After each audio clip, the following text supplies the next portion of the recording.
At Jiang City, a woman's scream echoed through the building. Yuji yawned, confused by the sound. A woman screamed and asked who he was, which made him even more confused with eyes wide. The woman named Lin confronted him about being in her room and his actions towards her. He looked at her in surprise as he couldn't process what was going on. His mouth parted as he thought of his previous memory. As far as he could remember, he was in the middle of the universe. He was the undefeated Demon King, fighting against the three great emperors. He looked at his hand in shock, wondering what was going on. He then cupped his face, feeling the pain in his head. He remembered figures, mocking him for being a waste in the family. They even called him a piece of shit, saying that he does not belong in their family. They then ordered to kill him for being a weakling. Still processing, Yuji wondered if he had been reborn as a human. Lin grabbed a pillow and called him out. She then threw it directly on his face. She was mad at him for taking away what she held so dearly. He then fell from the bed he was sitting on. Lin turned her face, hearing a sound outside. A bunch of people were running towards their room.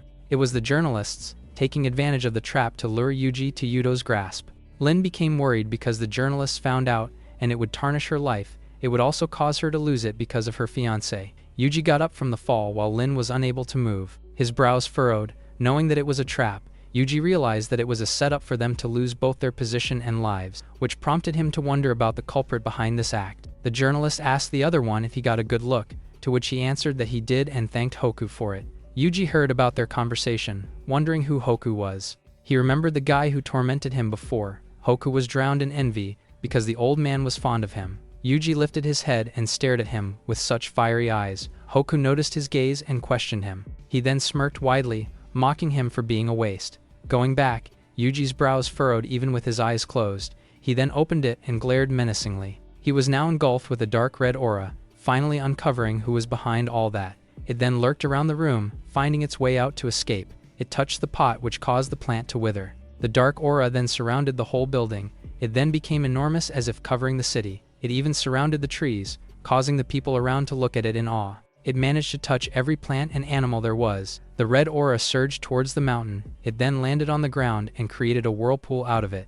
The aura formed and turned into Yuji, smirking as he was waiting for his body. He then laughed in utter excitement, forming a fist after getting himself together. His eyes glowed red as he whispered Hoku's name. He walked towards the forest, finding it interesting. Meanwhile, the journalists arrived and kicked the door of Lin's room. The latter shouted while covering herself, mistaking it for a thief. The journalists wondered what was going on because they couldn't find Yuji inside.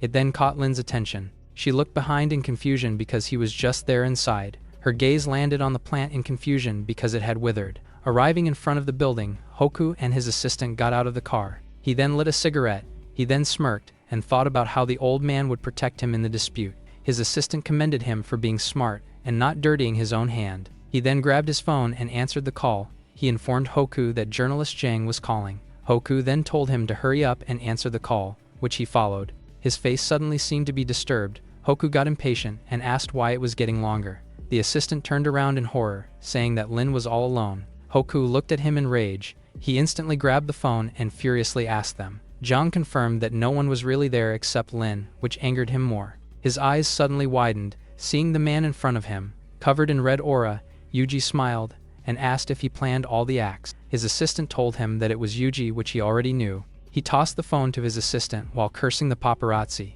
He then faced Yuji, arrogantly admitting that it was really him. He deemed him a waste, saying that he will never inherit their family. He pulled out a knife, looking at him with so much rage. He rushed towards him, eager to make him vanish. But Yuji did not move a finger and just smirked at him. He easily dodged his thrust towards him. Hoku kept on attacking him while swearing that he won't be alive after. But Yuji just hummed and smirked at him. He then grabbed Hoku's neck and told him to stop playing. While he was struggling to breathe, Yuji told him that it's gonna be him who won't see the sun again. Hoku gritted his teeth as he trembled in fear. His eyes widened in shock. Behind Yuji were the dragons of the underworld. While he wonders what he tastes like, he cursed at the back of his mind, wondering what's in front of him. He shivered in fear as it was about to eat him. He then jumped out of its grip. He ran away from it while the dragon was still chasing after him. He asked his assistant to move faster, which he followed instantly. He shut the car's door and hurriedly moved away from Yuji. They managed to get away, but the dark aura was still chasing after them. He was still shivering in fear while cursing Yuji out.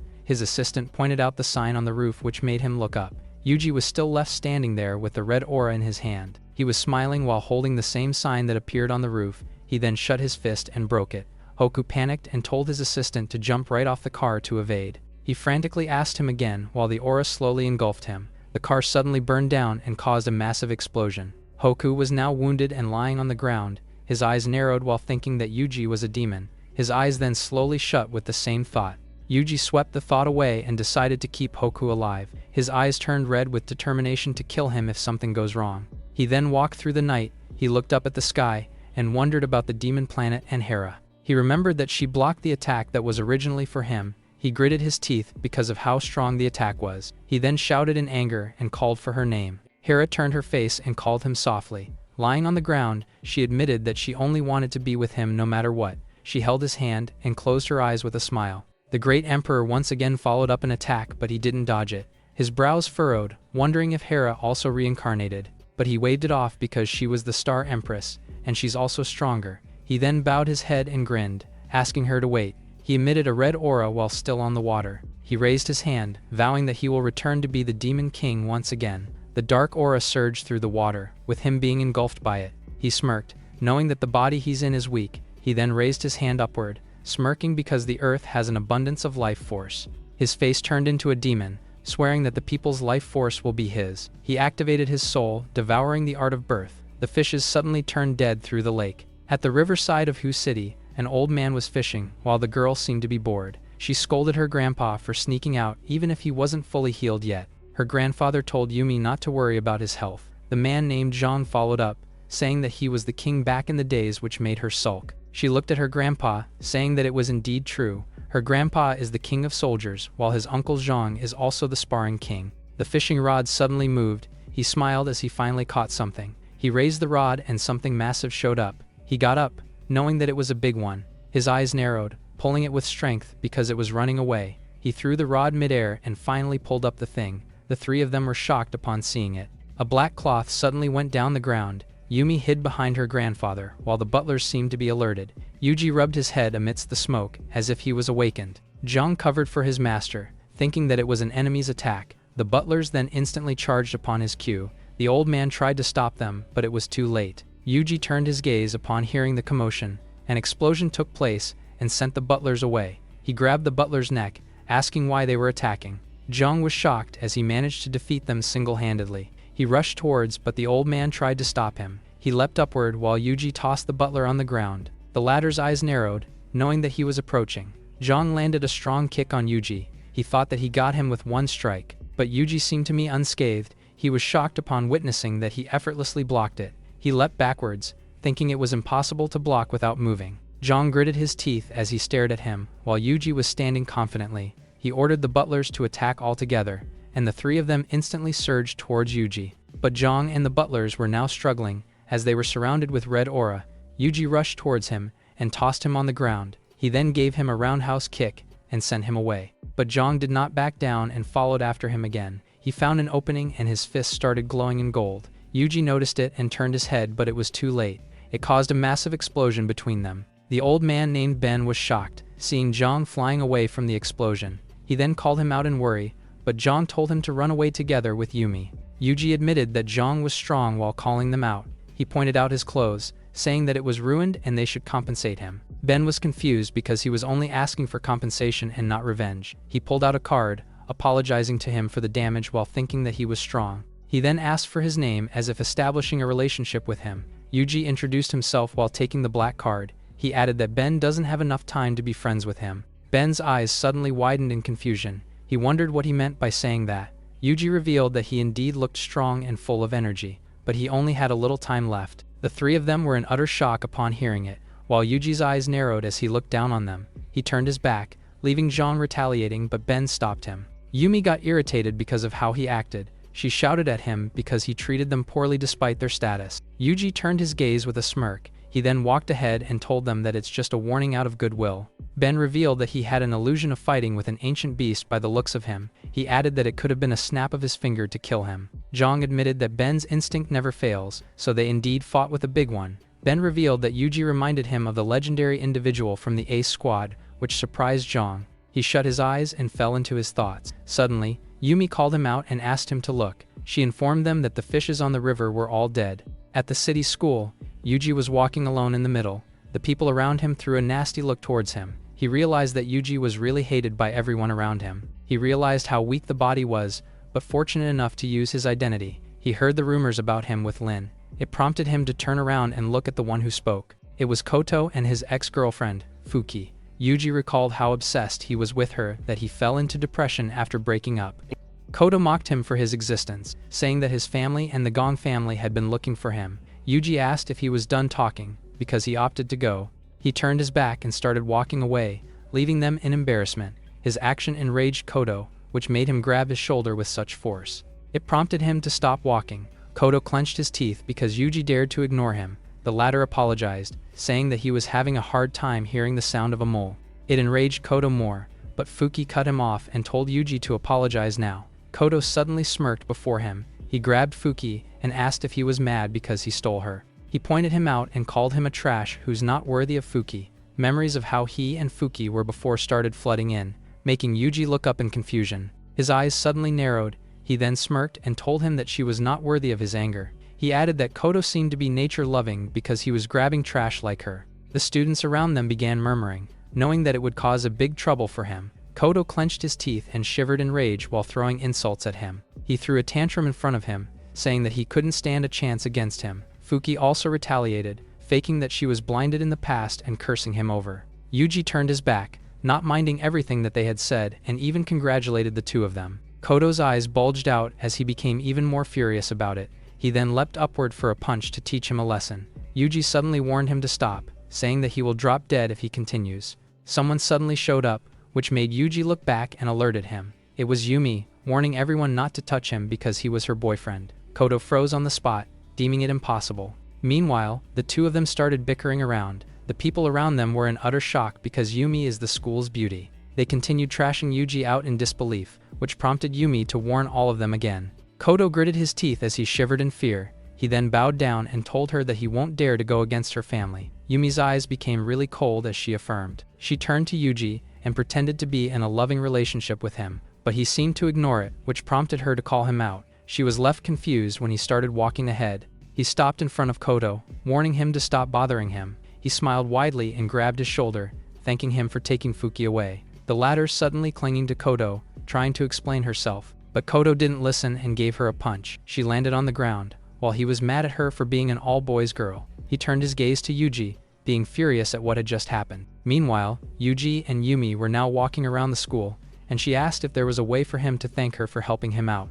Yuji was confused about it, saying that he doesn't have anything except his handsome face. His eyes narrowed and only offered what he had, which prompted Yumi to react in utter shock. She started storming off, because he treated her just like that. Yuji overthinks the future because she made it look like he was already taken. He asked for fees for what she did, which surprised her. She then cursed at him in rage and mentioned the black card Ben gave him. Yuji blankly told her that it came from her grandfather and not hers. She got really annoyed and started looking for money, but when she looked up, Yuji was no longer with her. Her curse echoed to the whole school because of annoyance. Yumi initially planned to get close to him because of her grandfather, but it seems like Yuji had already seen through her. She vowed to uncover his identity and the secrets he has. Arriving near the classroom, Yuji heard the rumors about him. The two boys had been talking about the Gong family and his being furious at him. He smirked and decided to mess with the boys because they keep bringing him up. He then walked inside the classroom, passing through Koto's direction. The latter smirked, waiting for the moment he crumbles. His guy friends suddenly rushed inside the classroom. He frantically called Yuji and asked him to hurry. Gasping for breath, he asked him to go because the situation had not been good. Yuji turned his gaze at him while Koto smirked. His friend asked why he wasn't in a hurry, revealing that he might die. He pointed outside, saying that the Gong family brought so many people to kill him. Yuji lowered his gaze and thought that he should see it himself. He grabbed his shoulder, telling him to calm and sit down. His friend's mouth parted in confusion, unable to believe what he had said. His friend named Robi did not listen, asking him to run away because the Gong family isn't easy to deal with. He added that they were already on their way to him, but Yuji only smirked at him. He once again grabbed his shoulder and instantly pressed him down on the chair. Robi was surprised because he felt how strong Yuji was. The latter became serious as his eyes narrowed. 3 goons suddenly kicked the classroom's door. They went inside without permission. The goon in the middle asked which among them was Yuji, while Koto seized the chance and stood up. He called him Brother Waku, pointing Yuji at the back. He smirked, thinking that he could mess with him once he is crippled. Roby got mad and tried to stand up for Yuji, but the latter pressed him down again and told him to stay. Roby cried on the inside because of how strong Yuji was. Waku answered coldly. He then started walking towards Yuji. He leaned closer to him and started insulting him, but Yuji just smiled and asked if they were the trash Kodo brought. Waku's face became twisted in rage, clarifying if he really called him trash. Yuji waved his hand and denied it. He smiled sweetly and clarified that he was referring to them all. Kodo was so shocked that he looked at him in an instant. He wondered if his guts came from the backing of Yumi's family. The two goons suddenly stepped up, threatening to tear his ears off. Waku decided to give him two options to choose from. His first option is for him to apologize and praise him, and the second one would be his arm and leg, but Yuji only grinned at him. The latter then activated his demonic eyes, causing Waku to stand frozen in shock. He looked at him, only to find out that he looked like a demon. Yuji's demonic form asked if he was so sure about his options. His face turned dull in horror, thinking that he was hallucinating. His eyes then narrowed. He still stood by what he proposed despite the chill that he felt from fear. Yuji smirked upon hearing his words. He then turned his back at them. He sat on the table confidently as if he was planning something. He then activated his soul-devouring eyes while also proposing an option. Waku and the others stood in haze as the red aura engulfed them, their eyes suddenly turning red as if being hypnotized. Yuji gazed at them and commanded them to kneel down, while Kodo began letting out a chuckle. He then burst into laughter, thinking that he lost his mind because he ordered Waku. But the four of them seemed to be under Yuji's command, because a loud thud suddenly echoed inside. Waku and the three others were now kneeling before Yuji, prompting Kodo to curse in utter shock. He panicked and grabbed Waku, confused as to why he was kneeling in front of the trash. He tried to shake and called his name, but it did not work. Yuji smirked and had a bold idea. He pointed at Kodo and told him that he was the Yuji they were looking for. They all stood up together and confirmed that they were indeed looking for him. Waku then stared at Kodo, which prompted the latter to ask if they were okay. He once again called out his name because he did not respond. A punch suddenly landed on his face, while Waku swore to beat Yuji out. Kodo was now on the ground while still being buffled. He sat down and tried to stop Waku, saying that he wasn't Yuji. The latter found it exciting and even mocked Kodo while he was being bullied. While Roby looked at his smiling friend in disbelief, a kick suddenly landed on Kodo's stomach. He could barely stand up when another attack followed. The attack landed directly on his face, once again followed by an elbow on his jaw. The onlookers were confused if Kodo ever offended Waku. Kodo shivered in fear, pleading for them to stop beating him. He covered his head as they loomed before him. Waku and his goons started walking away, walking out the classroom as if nothing happened. Roby boldly asked if he was really the Yuji he knew. The latter sneered, leaving Roby in confusion and shock. He flashed a smile, asking if Roby couldn't recognize him. He looked at him with eyes glowing, saying that he wasn't a human but a demon. Kodo was limping as he stood up from his seat and walked out. At the same time, the teacher named Rini entered the classroom, but she was surprised to see Kodo roughly beaten up. She wore a skeptical look when he walked out after a lame excuse. Meanwhile, Yuji sat confidently as the class began. His eyes then began glowing upon looking at the teacher. He stood up in shock, noticing something about the teacher. It turns out that Rini actually possesses the innate spiritual physique. If he could get a drop of her blood, he can enhance his vitality and gain extra life. Suddenly, something caught his attention. He saw a mosquito flying near Rini. The latter turned around and walked across the room. Yuji remained silent as he watched the mosquito follow her. Suddenly, he smacked the mosquito right into Rini's buns. The latter was so surprised that she squealed. Everyone in the room stared in both shock and awkwardness. Rini angrily turned around, blushing in embarrassment as she scolded Yuji. The latter reasoned out that he just killed a mosquito flying around her, but Rini was still angry and kicked him out of the class. Afterward, Yuji stood silently along the hallway. Despite that, he was still happy that he caught the mosquito. He thought it was truly precious and is worth taking a slap for it. Still, he was baffled how something rare in the galaxy can be found on Earth. Nighttime quickly came, and he found himself in a bar. He asked Roby why he called him there, to which the latter clung to Yuji and said his girlfriend broke up with him. Finding it annoying, Yuji grabbed his face and pushed him away, but he was baffled when Roby said that he values friendship. It turns out that Roby cut off his relationship with her because she humiliated his brother Yuji. The latter couldn't help but smile upon seeing his loyalty to him. Suddenly, Roby pointed over the counter and told Yuji to look. He gestured toward Rose, one of the most famous bartenders in the city. He called her attention and placed 2 orders of her most expensive cocktail. Rose acknowledged his order and told him to wait. Suddenly, Yuji declares that Rose is poisoned. The latter was surprised as she turned toward him. She asked what he meant, to which Yuji told her that trouble is right at her doorstep. Roby was surprised and asked what nonsense he was spewing. Yuji only scoffed, leaving Rose baffled. Yuji said that that person is already on his way to the door. Just then, a man named Wolf quietly entered the bar. He tipped over a table with his foot. With an arrogant look, he asked Rose if there's even anyone who can save her now. He added that he will cure her poison if she agreed to be with him. Meanwhile, Yuji seemed to recognize the man. Rose then announced that whoever could beat Wolf wouldn't have to pay for drinks anymore. Hearing this, a muscular man confidently declared that he would do it. Wolf recognized the man, who's the undefeated boxing king named Tiger. He warned him not to mess with him for his own sake, but Tiger was stubborn and insisted on fighting Wolf. Without further ado, he launched a powerful punch directly to Wolf's face. The latter only smiled as he watched Tiger's fist approaching him. All of a sudden, he transformed into mist and dodged the attack effortlessly. He prepares for a counterattack while Tiger tries to regain his footing. Afterward, he unleashed a powerful fist attack that connected to his back. Tiger suffered internal damage from the impact of that punch. He then collapsed to the ground, defeated and unconscious. Wolf stepped on him and asked Rose if there were still any challengers. Rose and Roby couldn't believe what had just happened. Wolf scoffed, seeing that no one dares to fight him anymore. He then kicked Tiger's body toward Roby, causing them to collapse on the floor. It was then that Yuji spoke and asked if Wolf recognizes him. The latter dismissed him and told him to get lost. Yuji didn't like Wolf's tone of speaking toward him, and saying it to Wolf only pissed the latter off. But before he could use his poison, Yuji was able to grab his wrist. Wolf was surprised to feel Yuji's power. He couldn't move his hand at all. He couldn't get out of his grasp. But Wolf wasn't discouraged. It only pissed him off. He immediately spat his poison toward Yuji, but the latter evaded. Wolf was surprised. He couldn't even follow his speed. Before he realized it, he was already hit by an attack to his face. That one swift attack from Yuji sent Wolf flying across the room. But Wolf didn't get knocked out and immediately regained his footing. Though, he was severely injured and wonders why Yuji is so strong. He felt like he was facing a demon in human form. Wolf trembled as Yuji walked toward him, but he didn't let fear stop him as he launched himself forward. Yuji effortlessly evaded Wolf's wild haymaker by stepping an inch backward. Wolf didn't have time to react. He only saw the counterattack when it was right before his face. Yuji's attack connected, suspending him in the air with a powerful back fist. Wolf gritted his teeth as he groaned in pain.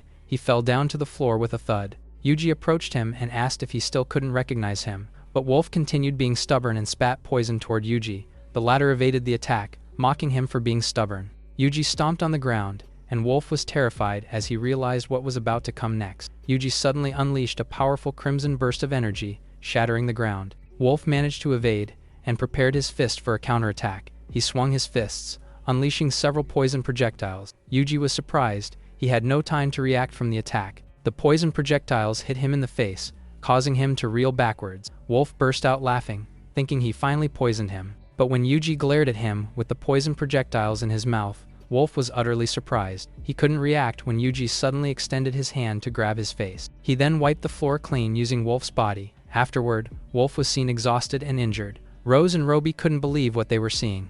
Yuji asked if he wanted more, to which Wolf politely refused. Yuji demanded he hand out the antidote to cure Rose, and Wolf complied. He picked out the antidote hidden in his custom-made teeth. Deep inside, he was still baffled that Yuji knew he poisoned Rose. Suddenly, Zhang and his men entered the bar. Zhang removed his eyeglasses, walking in with his bandaged arm. Yuji was surprised and wondered what that guy's business was in that place. Wolf was equally surprised to see his big brother in that place. He hurriedly badmouthed Yuji to Zhang, saying he does not take him seriously. Zhang looked stern as Wolf continued yapping, but his stern look was replaced by a polite reverence upon recognizing Yuji. He bowed down and greeted him, while Yuji checked on his arm. Seeing how polite Zhang is to Yuji, he finally realized he messed up with the wrong person. Zhang revealed that he was specifically looking for Yuji. The latter smiled, asking if it was because something happened to Ben. Zhang confirmed and said their master's condition is terrible. He added that Ben's condition is getting worse recently. But before he could say more, Yuji accurately recited his symptoms like black spots and weakness. He knew that it was the symptoms that occur when you get bit by a demonic mosquito. Zhang confirmed and asked if he could cure Ben. Yuji said he had no choice because Yumi helped him. He told them to go back for now and look for him after 3 days. Zhang bowed and politely thanked him. He then turned to Wolf and ordered him to follow Yuji from now on. Realizing that he offended a big shot whom his brother Zhang even respected, he immediately knelt to the ground and acknowledged his authority. Yuji said Wolf should kneel in front of Roby instead. Meanwhile, Roby was just regaining his sober self. He was then confused when Wolf suddenly begged for his forgiveness. Roby told him not to touch him, but Wolf insisted on treating him as his boss. Meanwhile, Yuji was still baffled by the demonic mosquito. He walked outside the bar, while Roby and Wolf continued bickering. He then stopped as soon as he noticed a woman. He was surprised to see that it was none other than Lin. He also noticed that Lin was walking in an unstable manner. He squinted his eyes, suspicion stirring within him. Lin continued walking on the sidewalk unsteadily. Suddenly, a vehicle pulled over in front of her. A man suddenly got out of the van and grabbed her hands. She tried to escape as they pulled her inside the vehicle. Eventually, they managed to overpower her and took her in. They immediately closed the door and drove away. Seeing that Lin was kidnapped by these men, he turned into a crimson energy as he decided to follow them. The vehicle pulled over at Yuji's old house. The man came out of the vehicle with Lin on his shoulder, whining at Yuji's old and remote place. They then broke the door and entered the house. They walked inside and headed to the room. The man grinned like a villain, excited to satisfy his greed. He threw the unconscious Lin onto the bed. Looking at her face, they couldn't help but admire her beauty. The three of them agreed to take turns on satisfying themselves, but before they could do anything, Yuji told them they could all die together. The man was surprised to hear his voice. He then grinned after recognizing that it was none other than the good-for-nothing Yuji. They threatened to use him as a scapegoat for their evil plan, but Yuji just smiled, saying their plan is quite insidious. The man ordered his lackeys to cripple Yuji. The fat man launched at him with a punch, to which Yuji evaded. He began sweating beads as he felt his life force getting taken away from him. Before he realized it, Yuji's crimson energy was now burning through his body. He could only desperately call to his big brother as he slowly died. The remaining goods were surprised, wondering what it was. Yuji smiled as he let go of the fat man, who had turned into a stone. He fell to the ground, while the remaining men worriedly called out to him. Yuji demanded to know who ordered them to do this. The men begged for his forgiveness and revealed it was Hoku. Hearing the information he wanted, Yuji grinned as he planned to kill them. Dark crimson energy emanated from his body and surged forward, piercing through the bodies of the remaining men. Yuji turned around, leaving all of them petrified into stone. He then averted his gaze to the floor upon noticing something in there. It was a mysterious jade emitting a strange chi. Yuji sat down in front of the brothers, who had turned into a stone. He then grabbed the jade that had been emitting chi. He clenched his fist, wondering why it was there. The jade turned into pieces. He was so shocked to find out that it was a celestial demonic stone. His eyes turned red in excitement, knowing that the stone would help him recover faster. He turned to leave, planning to use it in the forest behind his home. Walking through the forest, he arrived in front of the glowing tree. The stone he found can convert the energy from heaven and earth, and the old tree is the perfect spot. He took out the stone, then gripped it tightly on his fist as it glowed in green. He then punched the tree with all his might, causing it to crack. The celestial stone was now carved inside the tree. With the process being done, he expected to harvest some spirit trees. The old tree glows brightly and emitted a green wave on the ground. Some plants started sprouting and growing at a rapid speed. Yuji's body emitted a dark aura, being active because he had felt refreshed after a long time. Lin suddenly arrived at the place.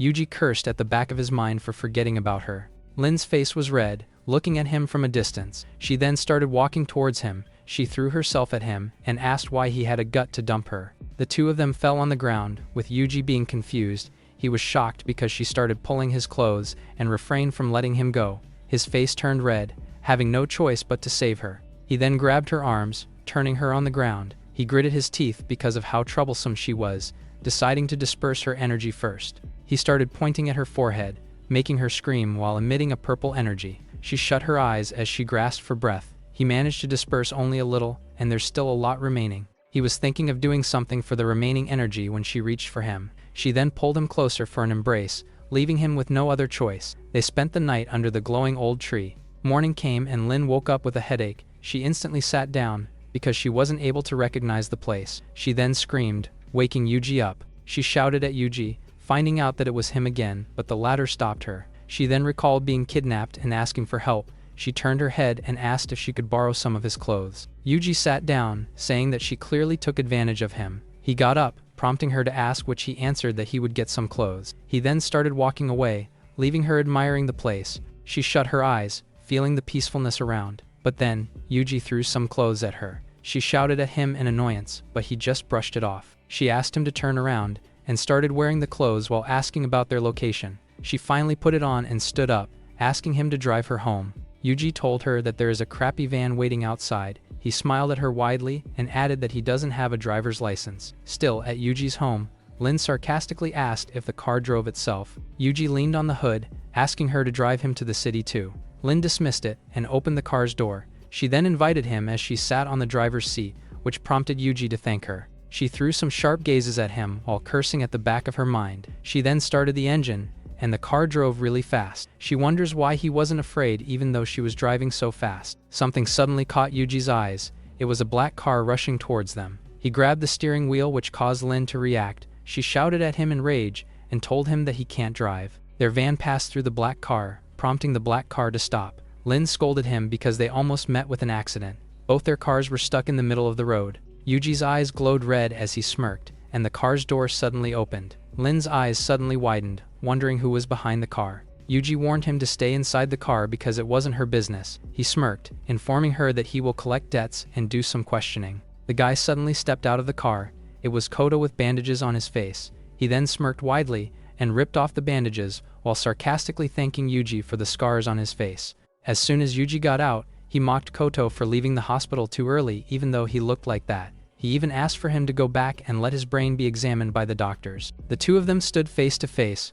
Koto clenched his teeth while emitting a purple aura. He suddenly rushed forward, leaving his car behind. A purple trail was left behind when he passed through Yuji. The latter's eyes suddenly widened in utter shock. He wondered why Koto became stronger even after being hospitalized. Koto grabbed the tree's body, leaving a mark on it. He turned to him and arrogantly apologized, saying that he wasn't using it yet. He suddenly disappeared from his position, leaving a strong force behind. Yuji readied himself for a fight. He managed to block Koto's attack in an instant. He waved his demon hands and took a step back for a distance. A dark energy suddenly formed on Yuji's back. His eyes became dark while taunting Koto for taking a step back. Their fists collided, causing the two to emit a powerful purple and dark red energy. They let out a scream while their energy fought with each other. Koto grinned widely, announcing that he will be using the killer copper now. A black mask suddenly appeared on his face while warning Yuji of his death. The latter's eyes widened as he recognized the Devil's Shura mask, wondering where he got it from. Koto started charging towards him.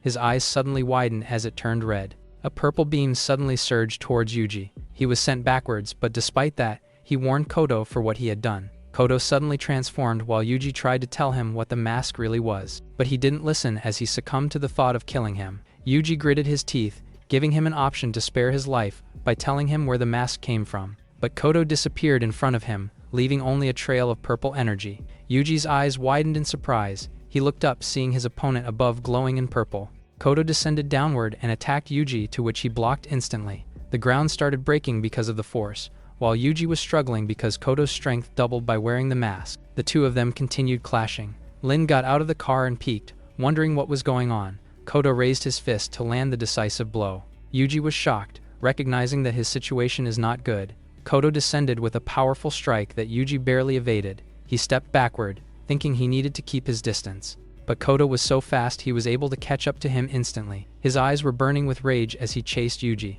The latter struggled to block the incoming barrage of attacks. One fist from Koto finally connected to his stomach, inflicting an internal injury to Yuji. The punch was so powerful he was sent flying backwards. He slammed to the ground, causing it to shatter from Koto's powerful energy. The latter couldn't help but laugh with his newfound power. But his celebration was cut short when he noticed something behind the smoke. He was then surprised when he heard Yuji's ominous voice. He abruptly turned around to see what was going on. There he saw Yuji, looking down on him as he activated his crimson aura. His eyes mirrored his demon form as he explained the features of the mask. He said it was a restraining artifact for the lowest cannon fodders within the demonic star. But Koto didn't hear any of his words and continued threatening him. That's why he was so surprised when he saw Yuji's attack instantly closing in on him. It was a powerful demon aura-imbued kick that sent him backward. Koto slammed to the ground, head first. Yuji then said he accidentally went a little too hard there. This greatly enraged Koto, veins popping out of his mask. He grabbed a massive boulder,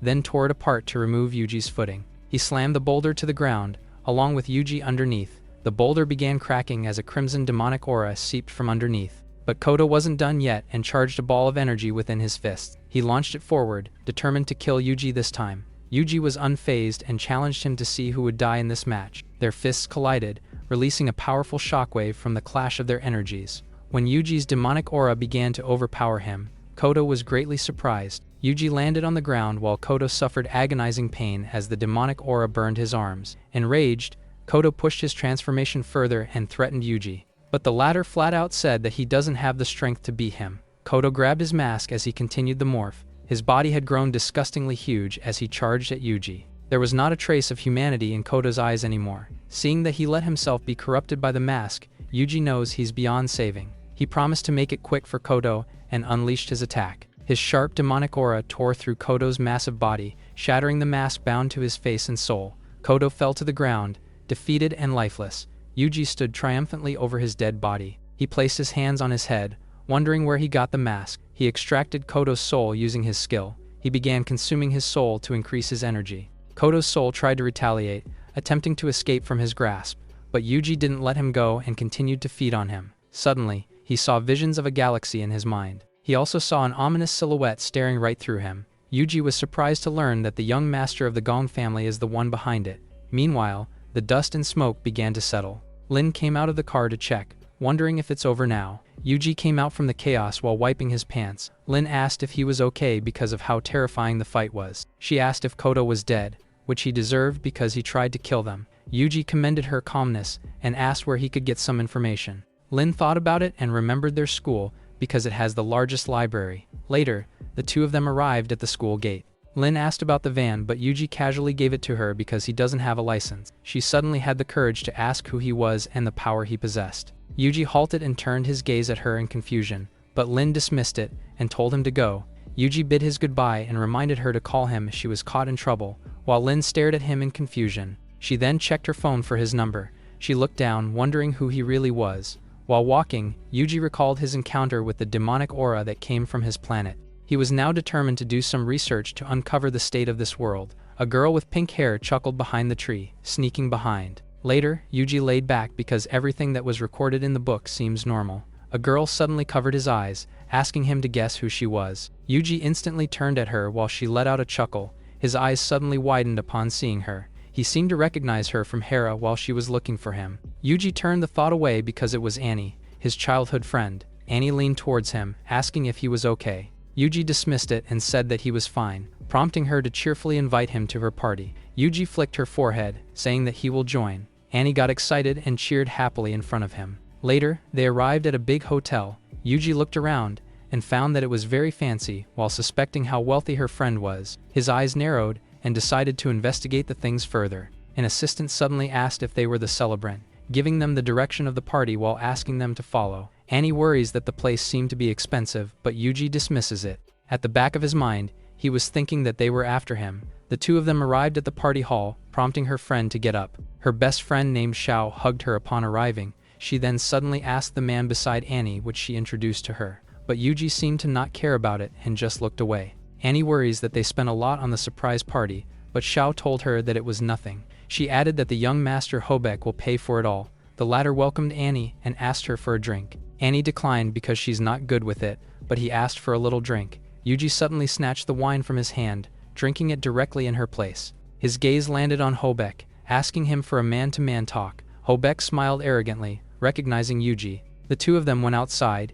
Yuji suddenly questioned their plan about Annie upon knowing that there were sleeping pills on it, but Hobek smirked, saying that he should know whom he offended while threatening him. Yuji revealed that the pill is nothing, returning the warning he was imposing earlier. Hobek arrogantly delivered the message of Yuto, telling him to wait. He then looked down on him, but a black shadow mawed on his ear. It then landed on the ground, looking at him with the ear on its mouth. Hobek knelt on the ground while Yuji asked him to deliver his message to Yuto. He leaned closer at Hobek, asking if he heard him clearly while threatening him. Hobek gritted his teeth in fear while clutching his ear. Yuji grabbed his head, ordering him to pay for everything, to which he instantly agreed. Entering the hall, he asked Hobek to take him to Yuto so that he could return the favor. Hobek revealed that the location is unidentified because Yuto often contacts him for the location. Yuji asked where they met, to which he revealed the abandoned steel factory. His eyes suddenly glowed red and asked him to go there. Later, Annie and her friends bid their goodbyes with one another. Yuji also bid her goodbye while thinking of the way her family took care of him.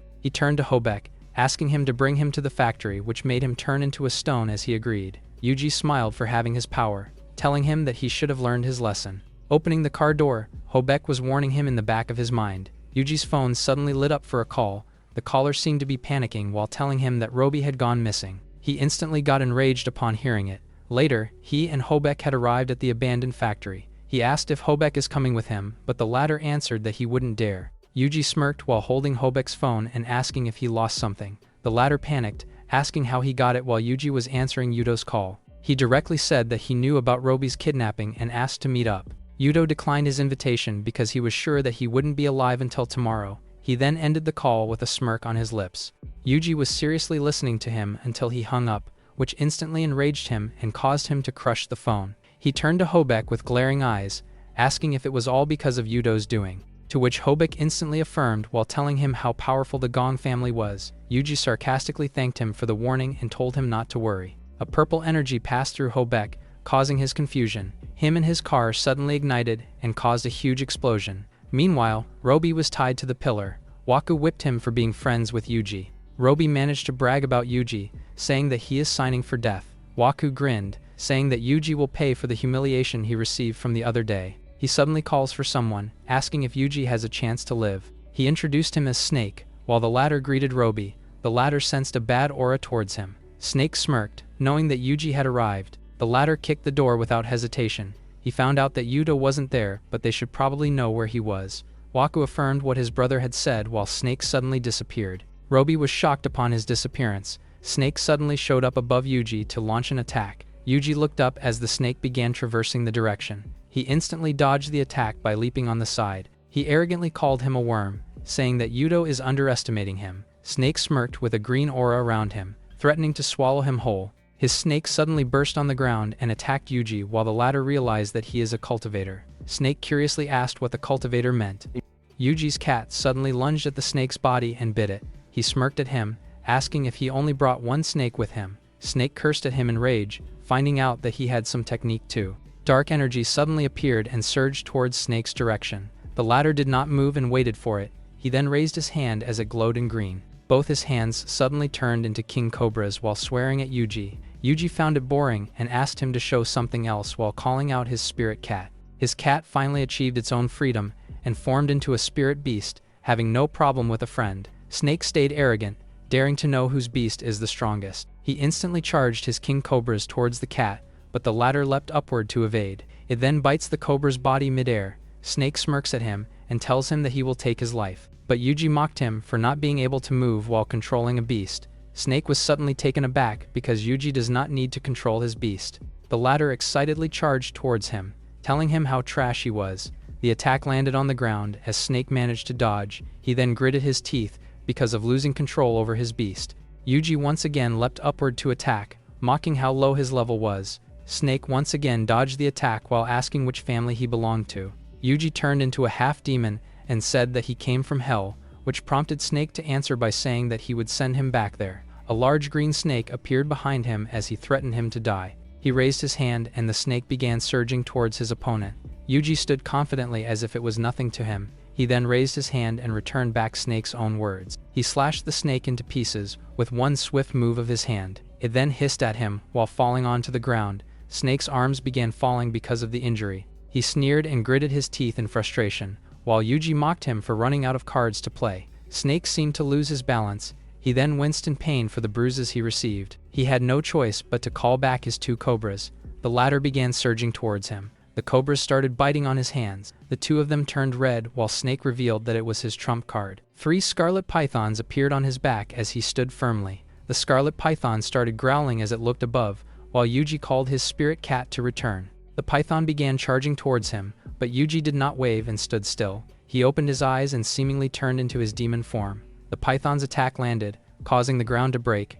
Waku laughed and mocked him for offending the Gong family. The scarlet python suddenly froze after the attack. Its body began forming a lump. A giant baby suddenly burst through its body, causing it to growl in pain. The demonic baby slowly opened its eyes. It then let out a loud cry. It started eating the scarlet python while Yuji walked in front. Snake called for his scarlet python while being afraid of Yuji. The latter loomed before him while he asked who he was. Waku started running at the back. Yuji got mad and warned him not to mess with him. The demonic aura started chasing after him, while Yuji once again introduced himself as the demon from hell. He grabbed Snake's arm, saying that he is not allowed to die yet. He then forcefully tore it off, causing him to scream in so much pain. He wiped his face, welcoming his newly found toy to hell. Snake begged for his mercy, swearing to do anything if he spared him. He shivered in fear as he continued begging for him. Yuji smirked at him, realizing that he had something to do for him. Snake asked Yuji to tell him, swearing to do it until he can. Yuji laughed diabolically, saying that he would want him to be a bomb, which caused Snake to look at him in horror. Yuji's finger pointed at his forehead while he remained confused. Snake shouted in pain as the red energy swirled around him. He then fell on the ground, wincing in pain. His body slowly curled while being engulfed with red energy. He then turned into a small circle as the process came to its end. Yuji praised himself for creating a bomb from human flesh. He smirked widely, holding the gift he would like to send. Robi suddenly shouted at him, telling him not to let Waku go away. With a flick of his hand, Yuji managed to cut Robi's rope while telling him to rest. Being frozen in his position, Waku asked what he was trying to do. Yuji grabbed his face, saying that they can talk about anything he wants. He then raised the bomb he made, wanting to deliver his return gift to Waku's big brother. He started feeding him with the bomb, causing him to ask what it was. Yuji replied that it was a surprise gift for his big brother. Waku started feeling himself in the dark. His eyes glowed in red, being hypnotized and repeating his words. Yuji's demon aura dispersed while ordering Waku to return. Robi asked if he would let go of him that easily. Yuji then walked towards him. He sat down beside him and apologized for causing trouble, but Robi believed in him. He then healed his bruises and invited him to go home. Robi asked if he would not help him get up, but Yuji still walked away. He looked at himself, confused that his injuries got healed. He then started chasing after him, asking what he had done to him. His questions piled up, but Yuji refused to answer. At the Gong's family estate, Waku walked inside while still murmuring that he was a returning gift for his brother. The maid asked the other about Waku, but she dismissed it, suspecting that he was just drunk. He kept on murmuring, from corner to corner. He then opened the door of his big brother's office. Holding his wine, Yuto asked how everything went. He added if Yuji died a horrible death while chuckling, but Waku wasn't himself and kept murmuring still. Yuto turned to him, asking what he was mumbling about. He walked closer towards him, saying that he was acting weird. He grabbed his brother's shoulders, asking about Snake's whereabouts. Waku remained silent with dark energy around him. He slowly tilted his head with lumps on it while still whispering the same. Yuto's eyes widened in shock, causing him to react quickly. He kicked him away, surprised by what his brother brought with him. Waku managed to tell him that it was a return gift while flying away. Yuto sneered as he gritted his teeth. He started running away while Yuji was confused as to why Rini would invite him to eat, but he set it aside as he could gather information about the Gong family. Rini waved at him together with a girl. He curiously asked who she was with, which she introduced as her best friend named Kane. The three of them sat together inside. They then looked intently at him, which prompted Yuji to ask why they were staring at him. Rini laughed innocently because she wanted to treat him after killing the demonic mosquito. Yuji turned his gaze at Kane, asking what she was doing with them. The latter told him that she was a doctor, adding that the demonic mosquito incident hasn't leaked out yet. Yuji shut his eyes as he smirked, giving no information to her. Kane became serious, deciding to suspect him for the sudden appearance of the mosquito. Yuji opened his eyes and stared at her. He then thanked them for the lunch and bid his goodbye. Rini tried to stop him as he turned his back at them. They then followed him outside while asking him to stop. All of a sudden, they were surprised to see multiple uniformed men waiting for Yuji. A bald man named Shoji stepped forward, looking at him. Yuji wondered who this person was. The man politely begged him to save his father, Ben. Kane was surprised to see him begging to a guy with no background, but Shoji told him to not speak nonsense as Yuji is their distinguished guest. The latter smiled and urged them to go, to which Shoji led the way. Kane followed and called out to Yuji. She asked if she could see the treatment process. Yuji told her to do what she wants as long as Shoji approves. Meanwhile, a spy turned out to be watching his movements and reporting to Yuto. The latter told him to follow Yuji and wait for him to come out from there. He stared at a picture of Yuji on his table, enraged that he was humiliated. He listened to the television broadcast of the explosion incident at his building. He gritted his teeth, vowing to make sure he chooses how painful Yuji would die. At the Bai family's residence, Yuji and the girls finally arrived. Kane reminded him that she will never allow Yuji to use Ben as his experiment.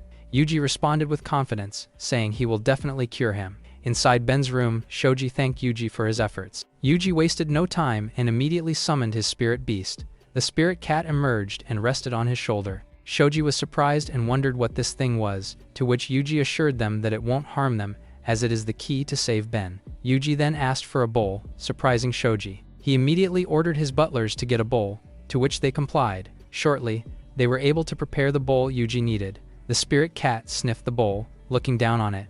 Yuji held the spirit cat's paws and extracted its blood. Meanwhile, Rini was trying her best to restrain Kane from touching the cat.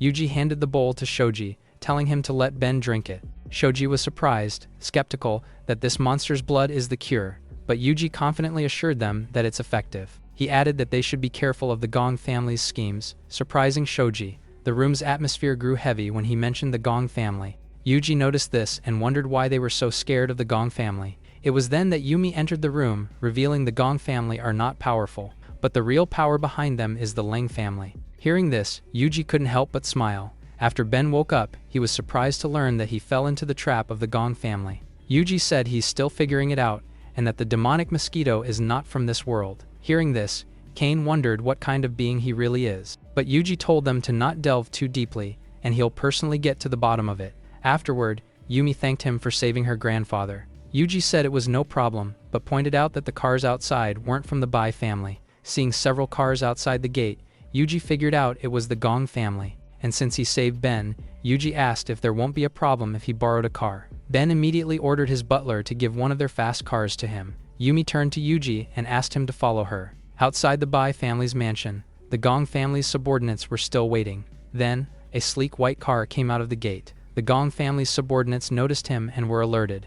They intruded the residence, earning the retaliation of the Bai family butlers. One of the Gong family subordinates told them it was their family's business. But the Bai family retaliated since they're causing a ruckus in their house. It was then that a massive man told them to move. It was Shin, explaining to them that they were trying to find Yuji. The Bai family's subordinate was intimidated by his towering stature. Shin turned to the car and asked Yuji if he would come out himself or get dragged like a dog. Yuji was unfazed and implied that Shin was immensely lacking to deal with him alone. Shin didn't like his words and said he talks too much. He then reached his hand out to grab the car, prompting Yuji to activate his demonic aura. Their energies collided and pushed against each other. Then, Shin was surprised to see that Yuji managed to push him back. He acknowledged his capability, but said that he will have to die today. Yuji taunted him, telling Shin to catch up to him first. He hit the accelerator and immediately took off, leaving a trail of smoke as he left everyone in the dust. Shin gritted his teeth and ordered his men to get him. Yuji continued driving off until sunset. He drove to the same place near his old house. He looked at his shaking hands, thinking he would have lost if he went against him. But now that he's lost them back there, he has the time to change the formation. He sat down, leaning on the tree trunk, and began meditating. He unleashed his demonic energy and activated his demonic breaking form. This is the beginning of his surprise to his pursuers. The subordinates of the Gong family arrived and surrounded his car.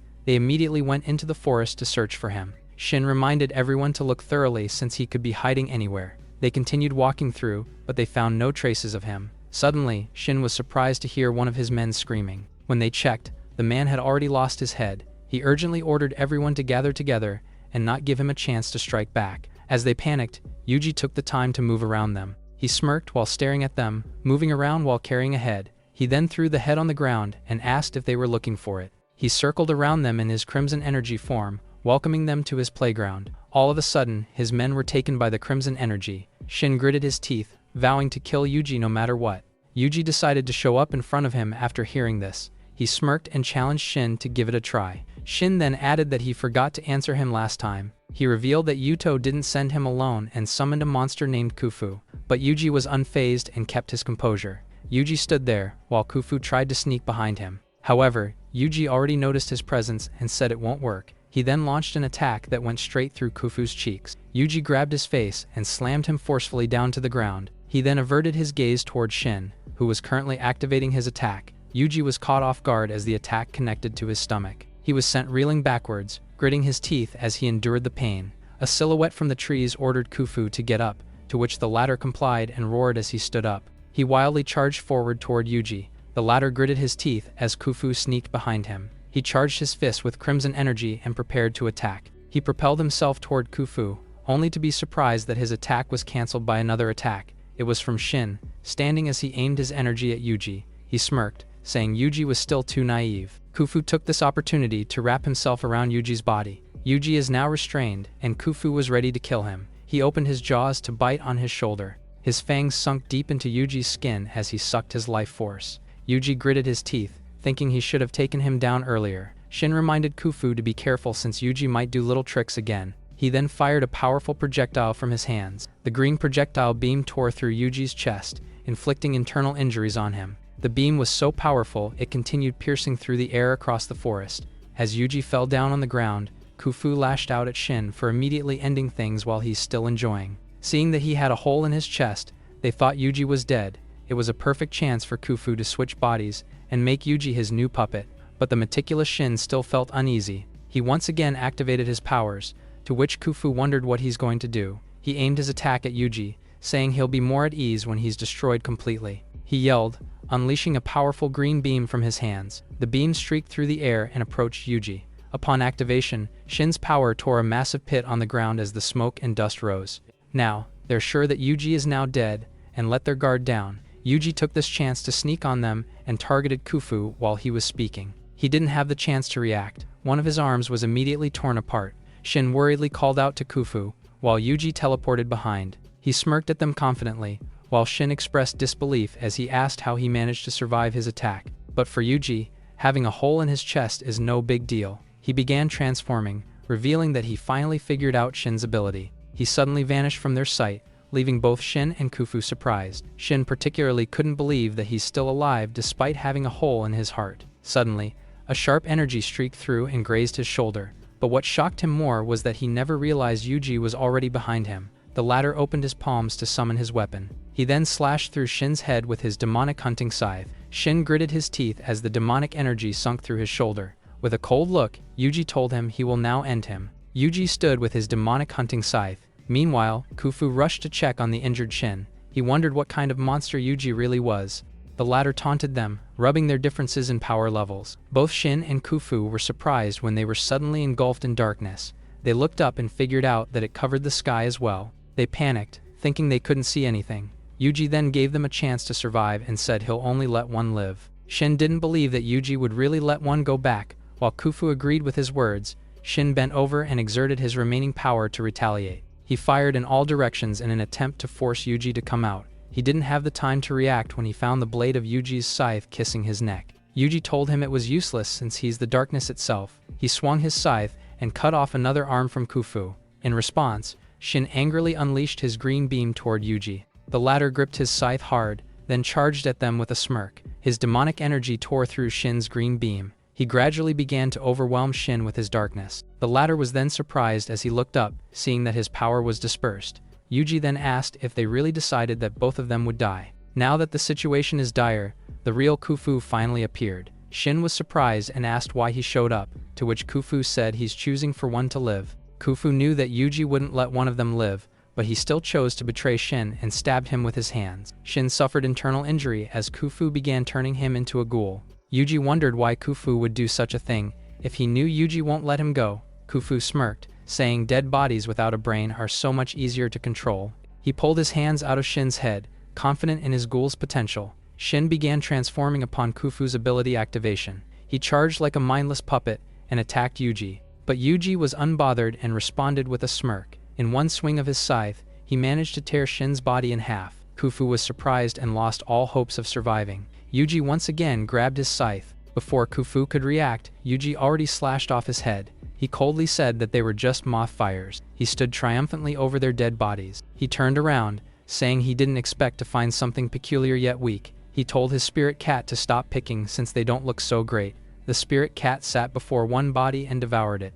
Now that the battle is finished, Yuji disperses his demonic formation. He approached the tree where he meditated earlier. He imbued his fingertips with his demonic energy, then clawed through the surface of the tree. He then clenched his fist, and the tree from earlier lost all its vitality. He admitted having to use a lot of energy around the place because of the enemy's strength. He smirked, knowing he still needs to be careful. Suddenly, a beast covered in bluish flame approached and caught his attention. He was delighted to see that the spirit cat had already grown so strong. He commended his spirit blood beast for growing up really fast. He wondered if he could devour everything of the Gong family so he could go stronger. He kicked off the ground, then propelled himself toward the night sky. The spirit blood beast went into the trail of energy that was left from his takeoff. He looked forward, vowing to go after the Gong family next time. Shortly after, a person in a hazmat suit was wandering around the place. They couldn't believe that two grade E experts really just vanished like that. She took her mask off and sighed. It was Kane, and she turned out to be a member of the secret Wanghae of the Leaf Group. She continued thinking about the urgency of uncovering Yuji's identity, but the sight she stumbled upon when she reached the battlefield surprised her. All the trees in that place have lost their vitality. At the sub-department of the clan, The man named Cruz stood still as Yuto threw tantrums for his failed plan. He was so enraged that the E-grade experts he hired were defeated by Yuji. He then furiously walked away, planning to make the clan move. But Cruz reminded him that he has no authority of command in the clans. Yuto abruptly turned around upon hearing his words. However, he couldn't bear to get mad at him. His mood darkened as he told him that he'll need to try harder next time. Cruz assured him that he was there to help solve the problem, though it would be difficult to find other experts. But Yuto insisted on arranging another expert from the clan. He won't sleep peacefully if Yuji won't bow and beg for his life in front of him. Cruz looked down, saying there are no available grade E experts at the moment. He turned to the window and suggested outsourcing a grade D expert instead. At the Bai family's mansion, Yuji found himself walking through the gates of the residence. He saw Yumi on the balcony and thought she was there to welcome him. He then asked if he could stay for a bit since his house was gone. Yumi didn't seem to like his proposal since he already took their expensive car. Yuji retorted, saying he wasn't really interested in cars. Hearing this, Yumi was fuming mad as she went down the balcony. She rushed down below and angrily cussed at Yuji. Seeing that she was about to hit him, Yuji reminded her that he saved Ben. Yumi couldn't help but stop and hear what he wanted. Yuji reiterated that he just wanted a place to stay since his house is gone. Yumi was confused. She thought Yuji was a disciple of the Ye family. Yuji responded with a smile. He then explained that he was never really included as the heir. Yumi took pity on him and invited him to come in. In response, Yuji pointed something on her body. She was so flustered and embarrassed. She angrily chased him out of their residence. Night quickly came at the Bai family residence, but Yuji still couldn't rest since Kane came to visit him. She angrily confronted him, asking if he's really a part of the Ye family. Yuji sighed, saying she was crossing the line. After all, it was late in the night, and she was interrupting his sleep. Kane said their organization only didn't want to be enemies with him, to which he only sighed. However, they wanted to check if Yuji was a threat or not. Yuji said it was fine, and asked Kane to answer a few of his questions. Kane agreed and asked what he wanted to know. Remembering his past encounters in this world, he asked what this place really is. Kane explained that it was because of the world's instability and multiple cracks in time. She was then surprised to learn that she does not belong in this place. He only responded with a smile. That smile turned ominous as he activated his demon form, revealing he's the king of hell. Inside the abandoned building, Yuto was walking inside between the ruins. He then kicked the door, finding out that the safe was still intact. Filled with rage, he knelt down while vowing to watch Yuji die in his hands. He grabbed a jar with a glowing heart inside when someone spoke behind him. His eyes widened in shock and couldn't move his head. The girl named Sheena smirked. She commended him for boldly coming inside the building alone. Yuto's eyes glowed red as he emitted a red energy. Sheena suddenly grasped the demonic mosquito with her, belittling Yuto for being dumb. As she turned her back, Yuto followed and charged an attack. Sheena turned her head with a smirk while daring him. She then leaped upward to evade his attack, while the latter seemed to be triggered. She commended how powerful the Lang family was, but Yuto was just trash. He gritted his teeth and swore to rip her mouth once he caught her. Sheena landed on the ground while mocking him. She then asked why he was causing trouble for everyone. Yuto leaped upward with a glowing hand, eager to kill her for the raise. Sheena counterattacked, telling him that he does not have the skills. She even added that he was named Gong and not Lang because of how weak he was. Yuto told her to shut up as he threw a punch. Sheena's mouth parted as she looked at his attack. She once again dodged it, remembering that Yuto's rank is almost a D. She then landed on the ground unscathed. She told him that they should stop playing around and she will kill him next time. Yuto clenched his teeth, wanting to continue the fight between them. The ceiling started cracking. She noticed it and instantly evaded the red needles that were falling. Sheena smiled, finding out what Yuto's ability was. The latter revealed that he really wasn't alone, but she seemed to not care about it, and jumped off the building. Yuto's eyes widened in utter shock. She tried to chase after her, but she was already falling. A beam of light suddenly appeared while Yuto swore to kill her one day. Going back to the Bai's mansion, Yuji reunited with his beloved scythe once again. He smirked while feeling that he was in his best. A sudden voice echoed, getting his attention in an instant. He made his scythe vanish while being alert. Sheena suddenly showed up asking who he was, which made confused. She fixed herself as she chuckled. She smiled, admitting that she badly wanted to see him. Yuji smirked, asking about her second reason. Sheena pouted, asking why he was in a hurry. She then handed him the demonic mosquito and told him that he is the only one who can handle it. Yuji's eyes narrowed, saying that he was very familiar with it. He then held a phone, receiving a huge mission and asking him not to come back until he finishes it. Yuji and Sheena sat on the balcony. He asked where she found the demonic mosquito. She told him that she stole it to Yuto and gave it as a present to her king. Yuji's eyes narrowed upon hearing it. he summoned his scythe and asked who she was. Sheena knelt down and told him that it's not the right time yet. She then jumped off the balcony and bid her goodbye to him. Yuji's brows furrowed in rage, saying that she can't leave yet. While attacking her with a scythe, Sheena tilted her head as the scythe was about to slit her throat. She leaped upward to evade, telling him not to be in a hurry. Yuji smirked, saying that his curiosity took over. Sheena grinned upon hearing it. She then disappeared and left him behind. Yuji sneered, saying that he hates people like her who act mysterious. He raised the jar in his hand, having a sense of familiarity with it.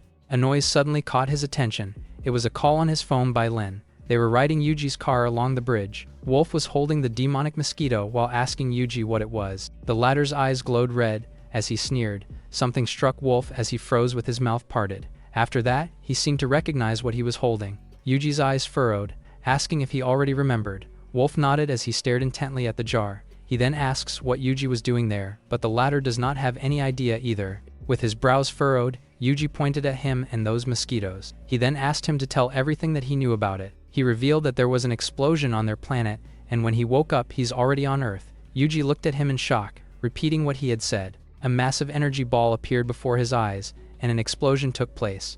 Yuji arrived at the abandoned building, scolding Yuto for causing trouble again. Yuto told him that their problem started with Lin, so they should end it with her. Yuji told him that he was a narrow-minded man, but he dismissed it and swore that he would die. Yuji smirked and dismissed the Ye family but asked about the mask from their planet. Yuto took a step forward and prepared himself. He surged towards him to attack. But Yuji smirked at him, preparing for a counterattack. A dark energy charged towards Yuto, colliding with his own. Yuji arrogantly asked if Yuto needed help from his buddy, but the latter dismissed it. With a wide grin on his face, he suddenly vanished and appeared behind Yuji. He charged his glowing fist for a punch while swearing for him to die. The spike on his brass knuckles suddenly got longer. Yuji turned towards him as he tried to dodge his attack. Yuji managed to evade the spike, being surprised at Yuto for having a lot of tricks on his sleeve. But he did not wave, having his dark energy surrounding him. Yuji turned his gaze at Lin's direction, and found her with Cruz guarding behind. He was caught off guard because of it, giving Yuto the chance to attack from behind, but he still managed to evade by taking a step back. A magic circle suddenly appeared on Yuto's feet, summoned by Yuji, recalling the people who died in the building. The dead maids suddenly appeared, reminding him to have fun with them. The maids then started coming before him, causing Yuto to get mad. The maids then started attacking him, while Yuji went after Lin because Cruz gave him an uncanny feeling. Cruz's eyes suddenly shifted at him, while Lin warned him to be careful.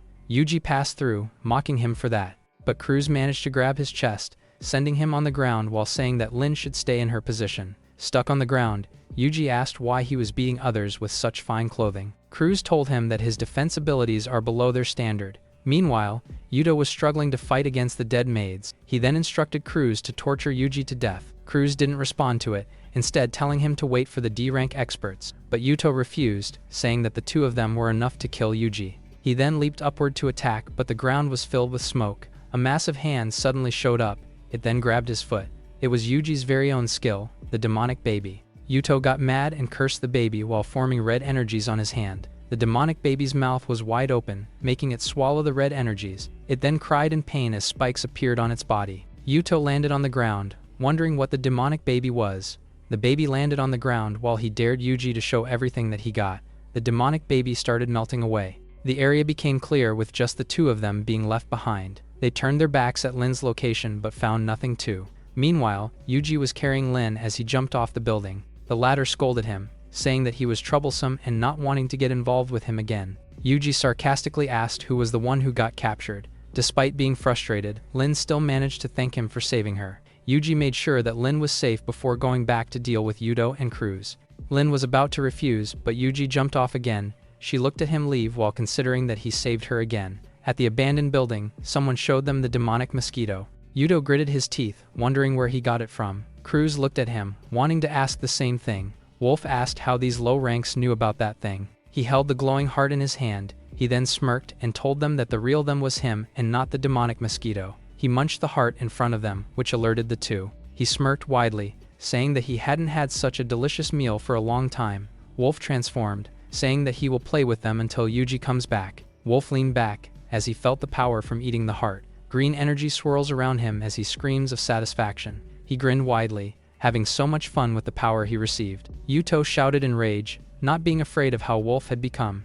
Him and Cruz started attacking Wolf. Cruz looked back in shock. Yuto was handling Wolf in front, while he followed from behind. A golden crescent formed as he attacked him. He froze in place as he watched the enemy. Cruz shouted at Yuto in horror, telling him to be careful. Wolf smirked widely, delivering a small surprise for Yuto. Cruz rushed towards him while swearing at their enemy. He then shielded him from the poison darts of Wolf. He landed on the ground, kneeling while clutching his poisoned arm. He tore his clothes, saying that his arm is no longer savable. Yuto checked and told him that the poison is hard to deal with. He then added that he should endure the pain as he raised his hand. Cruz shouted in pain as Yuto cut off his arm. He then told him that he will take care of Wolf as he goes after Yuji. Yuto handed him red energy before he left. Cruz instantly inserted it on his severed hand. It then began forming into something. A new arm made from metal was formed. Wolf instantly realized that Yuto's power is metal kinesis. Cruz leaped upward to charge an attack against Wolf. An explosion took place at the side of the building, and Yuji and Yuto finally met each other. Yuji asked if what he had done was worth his reputation. But Yuto didn't care, because he was so mad about him having the Ye surname. He summoned his red circles, turning them into small spikes. Full of so much hatred, he started attacking him. Yuji did not move, as if waiting for the darts to reach him. He then surged towards him, realizing that he hated him for having the surname. Yuto's brows furrowed as he evaded. Yuji recalled that on his planet, he did not rely on anything to become the Demon King. Yuto's arms turned into metal, preparing to attack him. It became longer and larger as he launched, but Yuji still chased after his body, passing through the metal arm and charging at him. Yuto was knocked to the ground because of it. Yuji then pointed his scythe at him, mocking him for being powerless. Yuto warned not to kill him, prompting him to arrogantly ask why he shouldn't. Yuto revealed that the Deviant Alliance will not let him go if he did, adding that the Leng family will also chase after him. But Yuji dismissed his warning because he had been threatened multiple times. He raised his scythe with tremendous aura, saying that he will always be the strongest no matter what planet it was. He then decapitated Yuto's head without hesitation. Cruz's eyes widened in shock, shouting the name of his late master. He then warned Yuji that he was in big trouble. Yuto's head fell on the ground, with Wolf mocking Cruz because his master was now dead. Yuji turned to him, announcing that it had been resolved and the alliance could be his enemy or not. Cruz uttered that his young mistress will cause chaos, which caught Wolf's attention. He added that their whole city will become a battlefield. A purple aura suddenly appeared on Yuji's back. His eyes glowed red as he turned his gaze, while Cruz looked down and remained silent. A mysterious guy suddenly landed on the ground. It was Zank, telling Cruz that he needed to go now. The latter jumped off the building while Wolf tried to stop him, but Yuji told him to let them go as Zank passed through him. The latter took a quick glance at him before going away. Wolf worries that Yuji will be hunted if word spreads, but the latter did not bother, because for him, it was only a mere city and not their planet. Wolf knelt down, giving his full beliefs, while Yuji ordered him to protect the people around them. Their voices echoed as they abandoned the building. Inside the exquisite villa, top people were gathering around the hall. Cruz curiously asked Zank about the action that Leng family would take. The latter told him that they probably wouldn't make a move because the Bai family is backing Yuji. He wasn't able to finish his words because of something. A woman with an intimidating aura walks through the hall. The people wondered why she was at the party after her son got killed. Yuto's mother, named Lena, arrived, welcoming everyone at the party. Cruz gritted his teeth in fear, asking Zank of her arrival, but the latter also wonders because she even brought the elders on it. She announced that the peace had been sealed. She then raised her son's head, announcing that she will take revenge on the one who killed him. The people inside the party were surprised because of it. Lena gazed at them, swearing that Yuji will pay for the price. Meanwhile, Yuji choked on his drink. He got a hunch that someone was talking about him while Robi joked about it. Yuji dismissed it, asking about his decision because of the situation he is in. Robi still gives him a thumbs up, being loyal to their brotherhood relationship. It made Yuji smile. He then grabbed his shoulder and told him that he will take care of it. Robi asked him about his planet while saying that he could handle it even if he left. Yuji turned to him with a smirk, asking if he could help him manage his resources. Wolf suddenly entered the room, announcing that the Bai family had something to tell him. Yuji knew that the Ling family was now coming for him. Outside his house, Kane had been lurking around and looking after him while complaining about it. Yuji was confused, telling her to complain about it to her group. It enraged Kane, prompting her to throw the key at him while saying that she will be leaving. Yuji asked what was their goal, which made Kane look at him. The latter revealed that they were only looking after the source of power. She revealed that only those who can help them can be their friends. But Yuji attacked something beside him. The man in suit coughed because of his attack. Kane was too stunned to speak, looking at the scene in front. Yuji's eyes darkened, warning them that they shouldn't cross the line. At the Bai's family mansion, Ben was asking about the issues inside Kane's organization. The latter admitted that it was indeed true, but it won't affect Yumi's membership. Yumi was surprised because she could join the Leaf organization. Kane admitted that it wasn't easy to join, but Yuji gave the credit to Yumi, so she was eligible. The latter felt sick upon hearing Yuji's name, to which Kane felt the same way. Yumi stared at her in confusion, asking what was wrong. Kane seemed to be laughing like a devil as she thought of something. Yumi was delighted as she was mentioning her task, but got instantly demotivated when she heard that it was related to Yuji. Her scream echoed in frustration because she doesn't want to be with him. At Yuji's home, he was wondering if the demonic planet was doing fine with his disappearance. But since he was on Earth, he needed to find his people and reunite with them. He suddenly got up upon sensing something. Wolf was sitting in front of his door, waiting for him to finish his moment. Yuji asked if he doesn't hate him because he lost during their battle at the demonic planet. Wolf sure hated him, but he realized the difference between them after he took the throne. As Yuji was ascending towards the throne, he knew that the spot was designed solely for him, because Yuji was able to lead their planet and gave them freedom from other planets. They looked at him as a hero, so Wolf dedicated his life to follow him. Yuji got out of the room and said they need to focus on the Leng family for now. Wolf looked up and asked what he was planning to do. Without a shred of hesitation, he proposed they greet the Alliance right away. At the Alliance building, Yuji's car finally arrived. He remembered Kane saying they're not trying to be his enemy. He got out of the car to check whether the place Kane gave him was correct. A man then approached him and offered to help him park. Yuji looked at the man with approval and tossed the keys to him. But as soon as the man grabbed the keys, he told Yuji to hold on for a moment. He asked Yuji if he was coming here without permission again, wondering if Yuji was not scared that he might not make it out of the place alive. But Yuji said he was there to spend some money and whipped out his black card. He was way too casual with it that the man felt awkward. He smirked and said their club is always open for customers. Hearing this, Yuji left and ordered the man to park his car. With a villainous smile, the man agreed. He looked ominous when he stretched his hands toward Yuji. He then grabbed his shoulder and warned him for his life. But Yuji was not bothered at all, flashing a confident smirk. Inside the nightclub, several enemies of Yuji were already celebrating for this perfect opportunity. A woman volunteered to try assassinating Yuji herself. The old man agreed and told her to do as she pleases. But then, their attention was caught by what seemed to be a commotion outside. A man was furious, wondering if the person outside did not know they were in a meeting. He approached to open the door, but the others warned him. Suddenly, the door was detached from its hinges as someone forcefully barged in. The man who opened the door was trapped under the weight of the door. It was Yuji, taunting everyone for conducting this measly meeting to kill him. He teased the man underneath, asking him if being under collapsed doors was his hobby. The man retaliated, pissing Yuji off, so he activated his powers. In one single strike, Yuji killed the man with his demonic aura. He further provoked the remaining enemies and asked if they needed to know his weaknesses. The woman smiled with bitterness, finally realizing who they're up against. While Yuji was taunting them, a silhouette of another person sneaked an attack on him. Yuji was quick enough to notice this as he turned around. Afterward, Yuji flashed a confident smile as the man who parked his car withdrew his attack. The woman was utterly surprised upon seeing this. Yuji stood there, while the man remained unable to move. He turned to the old man on the couch and asked if he was the head of this place. The old man sweats profusely as he asks what he did to their guard. Yuji told him to be his soldier too if he wanted to know. He immediately activated the soul steel afterward, letting his demonic energy seep through the enemy's bodies and mind. They stood still while Yuji's technique was taking control of them. After succeeding, he ordered his new soldiers that this place now belongs to him. All of them knelt down in front of him and heeded his words. He then called Butterball and gave him the nightclub. He turned to Kane, asking if it wasn't a hard thing to do. The latter said he was going overboard and insisted on their boundaries. But Yuji threatened to continue assassinating her if she got out of their partnership.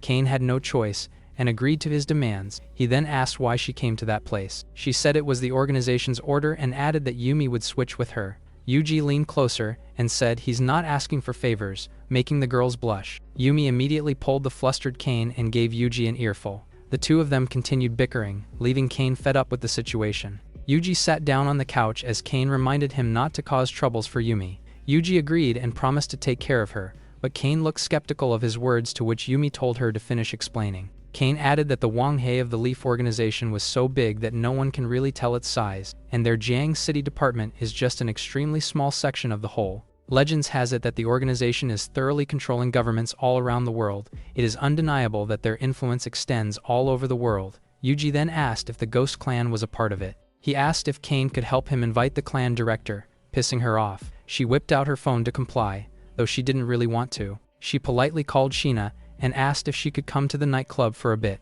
Yuji was surprised as he realized that the director he's looking for was that old man. Meanwhile, a crew was patrolling the cargo late at night. He was oblivious of the presence of a stalking predator behind. It was already too late when he realized the thread around his neck. The thread tightened and he was pulled up, effectively strangling him. A cat-like man appeared and reported that the outer gates were cleared. Chad came in with his men, fuming mad. He gritted his teeth with the desire to crush the enemies. Chaos ensued afterward as his men fought with the remaining troops. He ordered his men to cease the existence of the Ghost Clan. He turned back, ordering everyone to finish things up and head to kill Yuji. Meanwhile, Sheena came and asked why Yuji wanted to see her.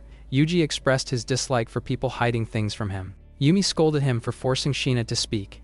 Yuji ignored her and asked if Sheena was related to the demonic planet. The latter only smiled in response as she paused for a bit. She then looked up, remembering how her king always liked having things in his palms. Yuji said that if he didn't do that, the demonic planet won't survive. Sheena said she had no choice if Yuji really wanted to know. She knelt down and revealed that she's a part of the royalty subordinate team. He looked down sternly and asked for her name, to which she revealed that she's the royal guard named Sheena. That was when Yuji finally recognized her. Meanwhile, Yumi was left confused and wondering if they were cosplaying. Suddenly, Sheena's phone vibrated from a call notification. She picked it up, only to be surprised by the news she heard from the other line. A man was resting atop the roof of the building. It was Luo, a masked man from the criminal clan. One of the henchmen reported the other chiefs resolving the fight.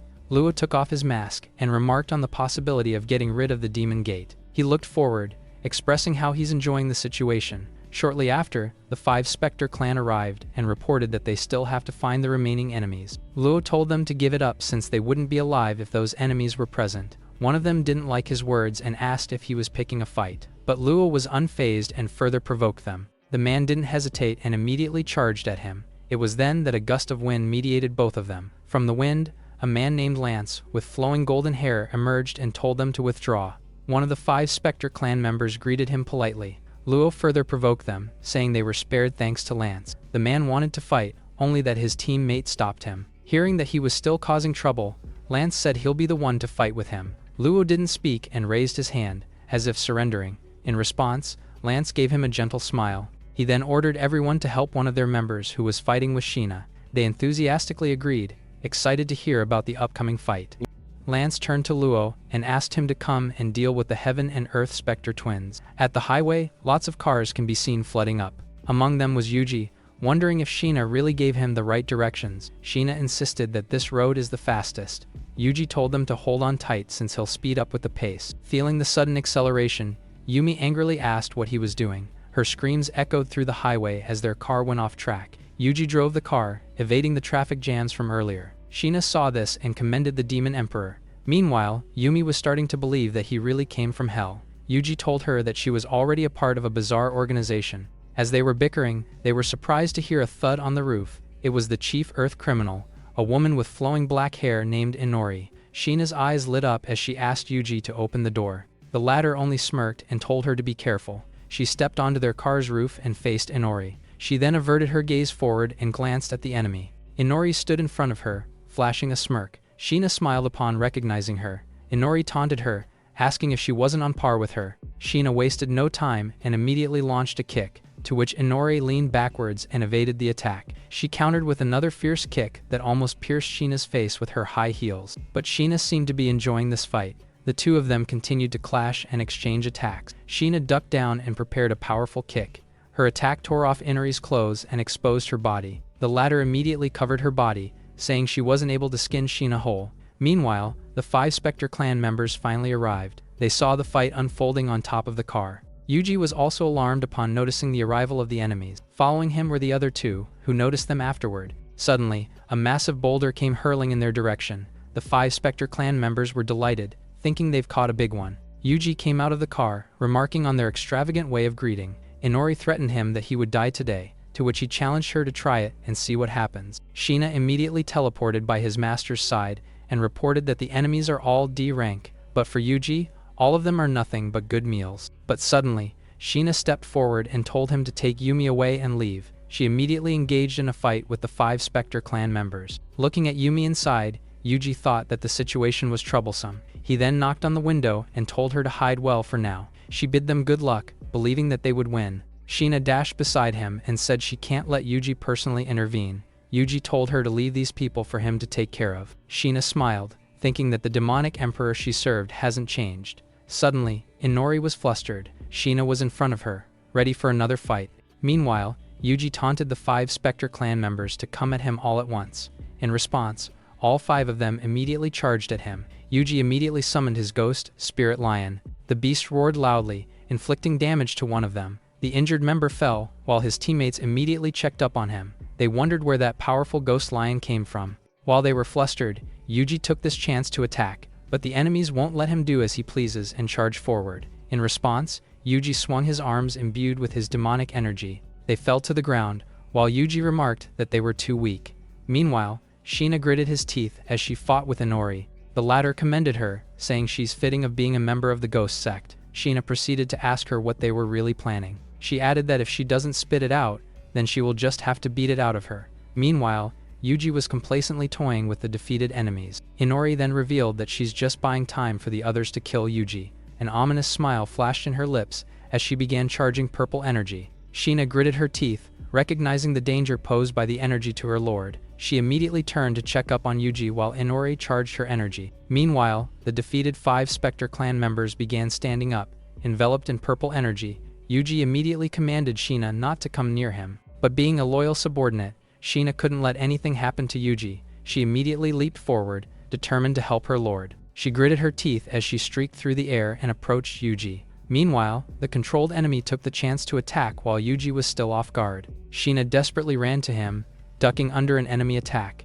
Yuji gritted his teeth, annoyed that the enemies already figured out how to use the mask. He swung his scythe at the enemies to cut them down. But they won't go down easily like earlier, making him struggle. Meanwhile, Sheena was also occupied with another controlled enemy attacking her. She grew pissed and unleashed a palm strike that pierced through the enemy's stomach. Yuji's demon hunter scythe also protruded from the enemy's stomach. It was Yuji, teasing Sheena for almost hitting him. The latter was delighted to see her lord unharmed. Yuji smirked, reminding his subordinate that he's strong as hell. But then, Sheena worriedly called him out because of an enemy's sneak attack. Yuji didn't seem to realize that the 2 remaining enemies managed to get close to him already. Sheena was quick to act and immediately pulled him out of harm's way. The enemies continued charging forward, gritting their teeth as they attacked. When Yuji finally realized what happened, he worriedly called Sheena. Flashes of violet energy filled through the place.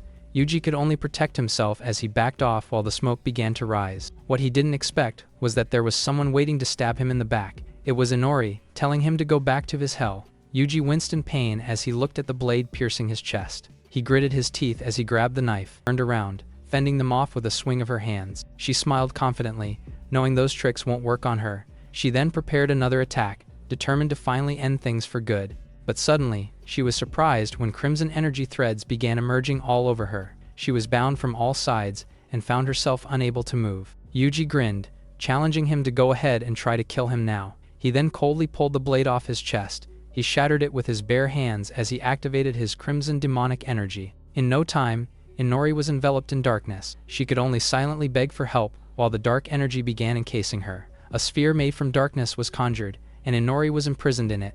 Meanwhile, Yuji immediately went to check on Sheena. He carried her with gentleness. He looked down on his precious subordinate, who was injured because she fought for her. Yumi ran from the car and asked if Sheena was okay. Yuji explained that she's a bit unstable and needs a place to rest. Yumi then asked what about Inori, who was trapped in his darkness. Yuji explained that her whole being and spirit will be dissolved and she'll become a blood slave. That was when it finally sank into Yumi that Yuji was really from hell. Sheena was already stabilized, but she still needed further treatment. Yuji told Yumi to leave for a moment since he needs to save her. It turns out that injecting his energy is the only way to do so. Yuji also had no choice but to do it in order to save his precious subordinate. He was left in the car alone with Sheena to start the treatment process. Meanwhile, Yumi noticed something different from the Spear of Darkness earlier. She approached it to have a closer look. Suddenly, she was surprised when 2 puppet-like entities suddenly emerged out of thin air. They asked her if she saw Sheena, to which she mindlessly said she was in the car. The 2 of them wasted no time and immediately went in for the kill. They saw the car and charged toward it.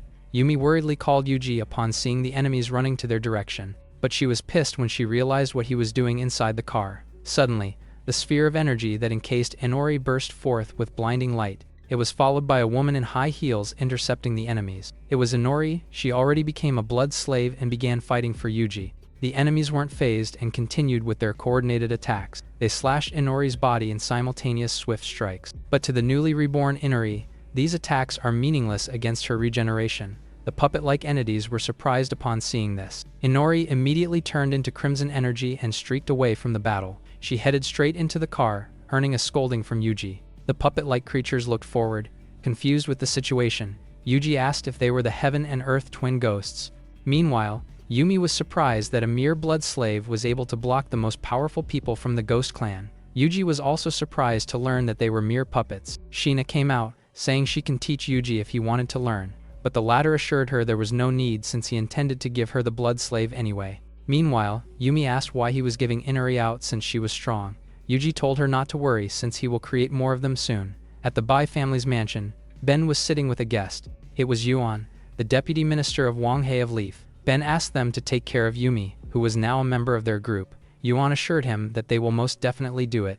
As they were talking, their attention was caught by an unwanted intruder. A speeding car suddenly barged into the Bai family's mansion. Yuan was silent, assessing what the commotion was about. A white-haired man named Chad got out of the car and asked for Yuji's whereabouts. Yuan didn't seem happy upon seeing the face of the Leng family's fourth son. Chad leaned closer and told him to stay out of this matter. Ben called him out for being excessive and causing a ruckus in his turf. Chad got angry and extended his hands to grab Ben, but Yuan was quick to respond and restrained his hands. He set aside his hands and called him out for doing this first thing after they met.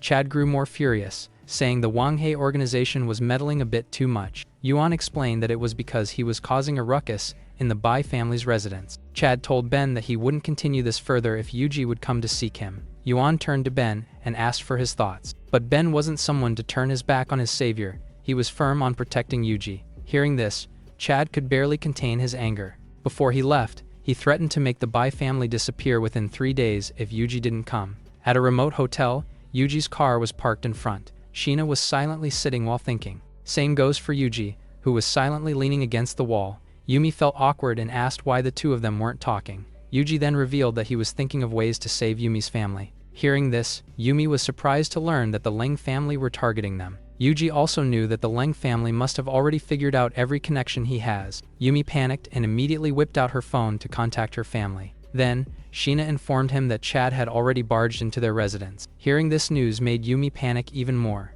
Yuji kept his calm and thought of other ways around his plan. He then told them to go. Passing by their target room, Wolf flinched a little. Coming out of his shadow was Yuji in his crimson energy form. He traversed the ground and sneaked into the room. He turned off his shadow forging skill upon entering the room. The target was Luo, sitting on the couch while wearing his bathrobe. It was too late when he realized that Yuji was already behind his back. He abruptly turned around, brandishing his blade against him as he asked how he got in. Yuji only responded with a smirk and told him that he's now his blood slave. He activated his blood fury technique, conjuring a crimson crown around his neck. The crown's thorns closed in and pierced his neck, effectively ending his life. During his last moments, Luo could only gasp for air. Yuji turned back as he let the target fall to the ground. He turned around with a demonic smile, claiming ownership of the target's soul. At the same hotel that night, the door creaked open. Luo was seen dominating Lance, who was brought to his knees. The heaven criminal was injured, asking what Luo wanted. He did not reply at all and stared at him coldly. That was when Yuji entered the room, revealing that Luo was there to help him out. He wore a confident smile as he fixed his eyeglasses, then politely greeted Lance as he revealed that he is the Yuji they were looking for. He said that though he wanted to listen to him, the timing isn't that great, so he smirked and gave Lance an option to swear with his blood to become his servant. If he refuses, he will become a blood slave puppet like Luo. Lance looked at him, finding the situation interesting. He knelt on the floor. If swearing to become his slave will make him forgive himself, then he declared he will do it no matter what. He took this chance to open a seal behind him. It was followed by a powerful explosion of light that served as a smokescreen. Yuji did not panic and just covered his face from the smoke. In that short time, Lance already managed to get away from the building. He looked back with terrified eyes, thinking Yuji was dangerous and he needed to warn Chad. Meanwhile, Yuji was fascinated that he really jumped from that height. But he was complacent, knowing he won't be able to escape. At Yuji's will, Luo immediately jumped off and chased after Lance. The two of them dived down from the building. Lance whipped out a small kunai, then threw it at the building and hooked a rope to break his fall. He swung with the rope and broke into a room. Luo saw this as he fell from the building. He stared at him, realizing a projectile was hurled toward his direction. It was too late for him to evade, and he was hit by the attack right in the face. It was from Lance, who was currently activating his energy to fight back, but Yuji was not bothered at all, thinking he can figure out their base if this continues. Lance managed to get away and returned to Chad's base on a yacht. He knelt down in front of Chad and reported what happened. He was stuttering as he called to his master. Chad expressed his disappointment, given that they provided a lot of resources for Lance. He ruthlessly attacked Lance as a punishment. He was angry that they gave him a lot, only for him to run away. Chad told him to get out and never come back again. But suddenly, Lance's eyes turned red as he began acting strange. He stood up, crimson red energy swirling around his body. Chad turned around. He knew it was Yuji's doing. He did not hesitate and unleashed a palm attack on him. It was so powerful that the shockwave was visible from outside the yacht. Lance's body was torn to shreds, along with the part of the yacht that was hit, but in no time, he began. Zank presented him a file from the clan elders. Seeing he was not hostile, Yuji asked to whom he belonged. Zank refused to be specific, but assured him that he's not on the Lang family's side. Now that he got the message, he ordered Wolf to send Zank off. The latter stood, while Wolf led him outside. Meanwhile, Chad was seen persuading Annie to come with him. The latter remained silent upon hearing his invitation. Suddenly, the nurse reported to her that her mother requires immediate surgery now. Annie was surprised, while Chad quietly listened from afar. She agreed to the surgery immediately and promised to get the money soon. She stepped in front of Chad, proposing she'll go with him if he pays her mom's hospital bills. Chad agreed, but he asked if Annie knows who he is. But given her mom's condition, Annie couldn't care less about his identity. Hearing this, Chad couldn't help but smirk. Still, Annie silently promises to Yuji that she won't drag him behind even if she dies. Meanwhile, Yuji activated his skill and conjured a crimson shadow behind him. He ordered it to find out who's behind Zank. The shadow seeped to the floor, transforming into a little butterfly. It flew through the window to follow the target. Meanwhile, Wolf asked Zank if there are lots of people in the clans pulling strings. Zank confirmed and asked him to keep this meeting a secret. Wolf was confused, wondering if they should keep it from the Wanghei of the Leaf too. Wolf turned back while Zank went into the car and called Mr. Zhu. The person on the other line confirmed that Yuji is a powerful competitor. Zank then asked what will happen if people find out that Chad's plans have been leaked. They continued their conversation, not knowing that Yuji's butterfly was secretly spying on them. All of their words were heard by Yuji, who did not leave his room. Wolf then asked if these people are really trustworthy, but Yuji told him not to rely on bronze all the time. Sometimes they also need brains. He knew that Wang He of the Leaf is also using them, but it's fine since they're leeching off them as well. Wolf finally understood that Yuji plans on getting either the Wanghei of the Leaf or the clan on their side. Yuji confirmed, saying there's no reason to refuse if they're coming themselves. He's suspicious that Chad kidnapped Annie to threaten him, so he tried to call her. Seeing that she's not replying, he orders Wolf to go and protect Annie at the moment. Wolf smirked and complied to his lord's order.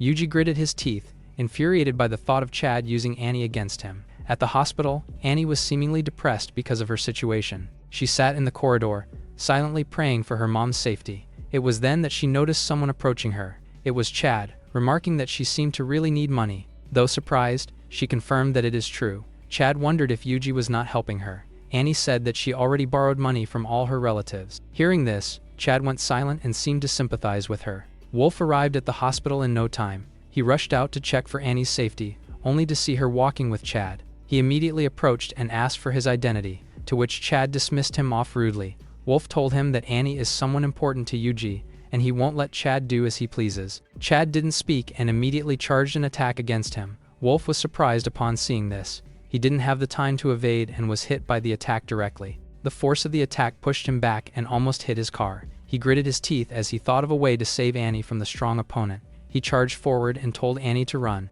Chad was pissed and told him to shut up. He unleashed a powerful kick that sent Wolf suspended into the air. He gritted his teeth as he was about to fall, but Chad wasn't done and leapt in front of him mid-air. He struck his stomach, making Wolf wince in pain. He was sent slamming down to the ground with a powerful force. Annie told him to stop and not fight anymore. Chad turned to her and asked why she didn't borrow money from Yuji. Annie remembered Yuji's situation and didn't want to bother him. She promised to go with Chad as long as he won't harm Wolf. Chad reasoned out that it was Wolf who blocked his way first and deserved a beating. He turned to Wolf, saying Annie saved his life. Annie approached Chad and asked about her mom's bills. Chad promised to honor their agreement as long as she goes with him. Annie reminded him that she would kill herself if he would use her to harm Yuji. Meanwhile, Yuji was meditating in his room at the moment. He opened his eyes, burning with silent rage. He knows that Chad would be an enemy hard to deal with. Suddenly, his phone vibrated as someone called him. He picked it up, only to be surprised by the news that he heard. He was pissed and vowed to kill Chad. He wasted no time and transformed into a shadow, streaking through the night. Shortly after, he arrived at Chad's base and met with him. Chad smirked, delighted that he finally came. Yuji wasted no time and declared that today will be Chad's date of death. But Chad was skeptical if Yuji really had the skill to make it a reality. Yuji wasted no time anymore and immediately attacked. Chad was relaxed and welcomed him, saying this place was a burial dedicated for Yuji. The latter stepped on the same floor level as Chad, but the sight that greeted him there utterly surprised him. There Annie was, unconscious, and laying on a bed of flowers. On a closer look, he figured out that he was still breathing. He also saw Lin tied on a pole, unconscious as well. Chad whipped out another box and pulled the cloth covering it. He smirked as he revealed a coffin containing Wolf's body in there. He smirked, proud at the surprise he prepared for Yuji. The latter gritted his teeth, angrily asking what Chad had done. Chad replied, saying he wanted Yuji to finish this funeral. Yuji angrily told him that he miscalculated. Chad laughed, saying Yuji doesn't have any people on his side now. But Yuji whipped out his scythe, prepared to kill Chad nonetheless. Chad remembered that today should be Lin and Yudo's wedding. He added that they should continue with the wedding, even if a lot of things have changed. But Yuji was keen on taking Chad's life and charged forward. Suddenly, a man intercepted his attack and said he was only there to watch. He added that Yuji shouldn't rush the process or else it will be ruined. But Yuji couldn't care less about him and activated his ghost sword. The man was utterly terrified upon seeing this. Yuji swung down and unleashed a fatal attack on the man. He coldly told the man to go away. But it's not done yet. There are still 3 more women attacking from behind. Yuji only looked at them as he summoned his ghost lion. Its roar incapacitated the women, giving them internal injuries. Yuji stood firm and told them to not get in his way. Another bald man with an axe launched at him, aiming for his head. Yuji got annoyed and cut off his body in one swift motion. Suddenly, red energy came leaking out of the bald man's body. Same goes for the first man who intercepted him earlier. Even the 3 girls began emitting crimson red energy out of their mouths. Yuji turned to Chad with a smirk, remarking on his ruthlessness on his subordinates. Chad confirmed, saying he doesn't care at all since he paid for them anyway. Yuji smirked. It was a good thing for him. He activated his skill and conjured a crimson sphere in the air. Coming out of it was his technique, the demonic child. The floor he was standing on was dyed red as he activated this skill. The demonic child went on a rampage, wearing a villainous grin as he charged. Meanwhile, Yuji was facing 2 more enemies in front of him. The demonic child bit the enemy's head, making him wince in pain. He then kicked another one, who was about to attack from behind. Chad only stood there as chaos ensued. Meanwhile, Yuji told him to come and be his meal. He stood triumphantly with his summons, leaving countless enemies on the floor. He was not fazed at all when Chad told him that this is where it ends. Chad also commended his tenacity, being able to survive against his army. Chad extended his arms and cast his attack. The attack approached Yuji, but he didn't seem to care at all. Suddenly, he swung his ghost sword as a counterattack, but Chad's energy was powerful and it dominated his aura. Seeing this, Yuji was surprised to see that his energy was not enough, so he avoided direct confrontation and leaned sideways to evade. But Chad wasn't done and prepared another attack. The ghost lion was quick on its feet and immediately stepped forward to shield Yuji. Chad's attack directly hit the lion. The demonic child saw the dead ghost lion and turned around. Yuji commanded the demonic child to eat it, to which it didn't think twice and immediately munched on it. Yuji turned to Chad, gritting his teeth as he asked if he's ready to die. Chad was enraged by his arrogance and prepared another attack. The demonic child felt the enemy's energy and was surprised. Chad unleashed a barrage of attacks against Yuji. In response, the latter unleashed a sharp cutting energy with his demonic aura. He gritted his teeth, thinking here comes the real deal. He commanded the demonic child to go, to which it complied without hesitation. It wielded his scythe with a villainous grin on its face. It swung the scythe, successfully deflecting all the projectiles Chad had unleashed. Meanwhile, Yuji took this chance to attack and charged with his ghost sword. Yuji came down on Chad to cut him down. The latter was quick to respond with a counterattack, but Yuji was faster and managed to connect his sword on Chad. He gritted his teeth, crimson energy seething from his wound. Yuji acknowledges his opponent's strength, but vows to kill him. On the other hand, Chad's wounds slowly healed as he expressed his excitement in the battle. He planted his feet firmly to the ground, then balled his fists as he prepared another attack. Yuji didn't wait for him to finish anymore and immediately slashed him down. His sword cut through Chad's powerful attack force, but Chad's energy was intense and it managed to disarm Yuji. The demonic child was also blown away, struggling to keep itself on the ground. Chad expressed disappointment upon seeing that he was this weak, but Yuji kept his composure as he wiped off his injury. He provoked Chad, telling him to try harder since his attacks were weak. Chad was furious upon hearing this and immediately attacked. He unleashed a barrage of consecutive blows, to which Yuji didn't dodge at all. Afterward, Yuji said Chad seemed to have not eaten breakfast because he was so weak. He even asked if he wanted him to order a takeout for Chad. The latter furiously gritted his teeth at his provocations. He launched a kick directly to Yuji's head, but the latter did not move. He caught his feet with his bare hands and asked why Chad wasn't using his full power anymore. He smirked,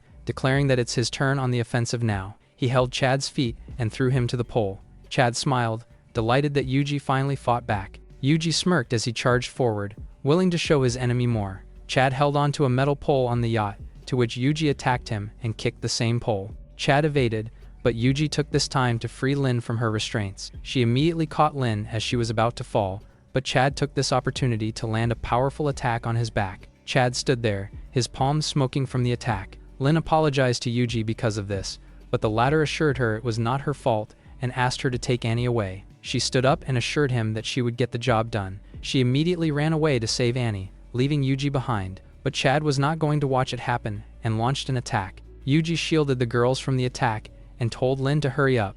Chad continued attacking, saying they're not allowed to leave until the marriage is complete.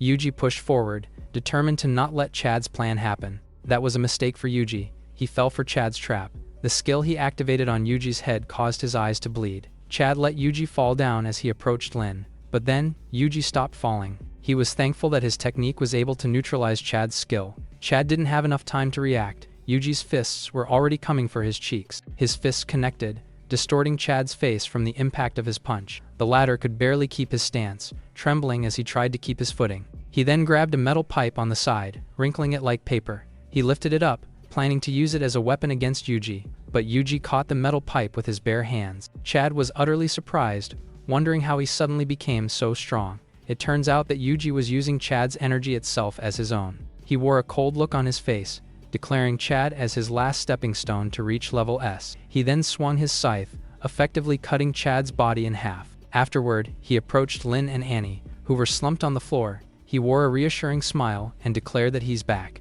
At the Bai's mansion, multiple people were checking on Yuji's health. Yumi told them to do a thorough check because he went against Chad but managed to come out unscathed. Annie curiously asked Yumi what was happening, to which she revealed that she set up people to check on Yuji, while happened to include her too. Sitting beside Ben, Lin was curious, because Yumi was still full of life. Ben answered that it was a good thing for young people to act like that. Lin worries about the organization coming after them because of what happened, but Sheena revealed that Yuji's family holds most of the control over the council. Lin was surprised because they knew such information. Yumi told her that nothing could escape the Wanghe assembly. Yuji butt in, believing that his own people could take care of the assets left by Yuto and Chad. He smirked because he knew that Robi would have a hard time juggling it over. Ben smiled and praised him for being worthy of the organization, but Yuji refused because he had a different path to take. Meanwhile, Lena was sitting in front of a man. It was Yuan, asking Lena for her decision. She was frustrated, asking if Chad was really dead. Yuan asked if the elders of the organization could be fake, while she questioned if the Wanghe assembly could ensure her safety. Yuan revealed that the situation did not go well and the Leng family won't be able to make it, but Lena pleaded to him, giving the 90% of her fortune just for her safety. Yuan sealed the deal and assured her that the Wanghe assembly would protect her. Lena's face darkened, asking if he could also get rid of Yuji. Yuan's brows furrowed, telling her that she doesn't know her place. Lena seemed desperate because even Wanghe is protecting him. But Yuan revealed that Yuji was a test subject for their experiment and his death is near. Meanwhile, Yumi wonders how much influence Wanghe possessed. She then looked out the window and Yuan suddenly appeared behind her. He asked if she was there to deliver the report she had while observing Yuji. She then revealed that Yuji was busy dealing with the assets he got from Yuto and Chad's family. She then added that Yuji was also investigating Annie and her family. Yuan invited her to his office because she holds so much important information. Yumi followed and asked if the place was fine. Yuan then told her that he will reveal things that she wouldn't expect. She was taken aback upon hearing it. Yuan informed her that she could tell Yuji some for his own benefits. She then looked at him with such innocence because she couldn't understand. Later, Sheena delivered the papers that were related to Annie. Yuji asked if she found something. She revealed that there is nothing suspicious about Annie, but she was too similar to Hera. Yuji received a text from Yumi, saying that she had information for him, but before that, they needed the information of the demonic planet's mystical star Gongfa. Sheena refused, asking Yuji not to reveal their secret. Yuji agreed, because not anyone can learn his Gongfa. He then instructed Yumi to set a meeting place.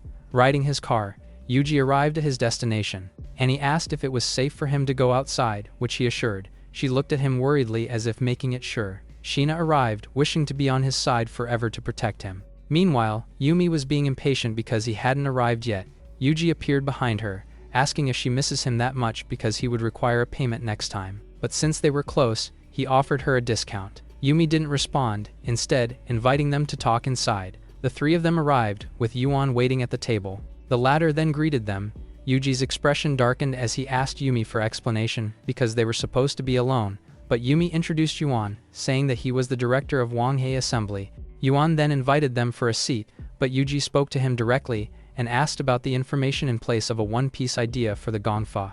Yuan's aura darkened, saying that Yuji was looking down on them. Souls began appearing with Yuji, saying that he got rid of them by entering his home. Yuan's eyes narrowed, being confused of what was happening.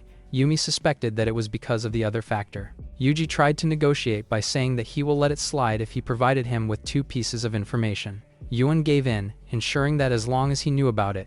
Annie looked at Yuji while he asked if she was a transmigrator. Yuan admitted that she was, but due to being special, he cannot disclose any more information. Yuji's eyes narrowed upon hearing it. He then proceeded to ask if he could dispose of his own family. Yuan was too stunned to speak while the others exclaimed at the back. Later, Ben asked about Yuji wanting to get rid of his own family. Yuan revealed that Yuji might be seizing the opportunity to be the head because of their connections. Yumi curiously asked if Yuji's family really has a lot of influence, to which Yuan revealed that it was a top-ranked family that extends to every business there is. She looked at Yuji, thinking that he was amazing because he is going against everyone. Yuji suddenly sneezed on their way, prompting Annie to ask if he was okay, to which he affirmed. Yuji finally learned that Annie is not Hera but only a part of her. Hera's soul was already shattered, and only a portion of it was inside Annie. Wolf suddenly rushed towards them, announcing that he found something else. Yuji's expression suddenly turned confident, asking where the clue was. Wolf revealed that it was in the headquarters of the Deviant Association. Yuji suddenly got excited, asking him to go quickly and retrieve it. He then walked away and asked Wolf to return Annie safely. Inside the hall, the guard asked to show his banquet invitation. Yuji then showed his black card arrogantly, prompting the guard to allow him inside. Sheena leaned towards him, asking what he was planning to do. He revealed that the association vault was inside and they needed to retrieve it. She couldn't believe that Yuji had such information, because they failed to obtain it after fighting for so long.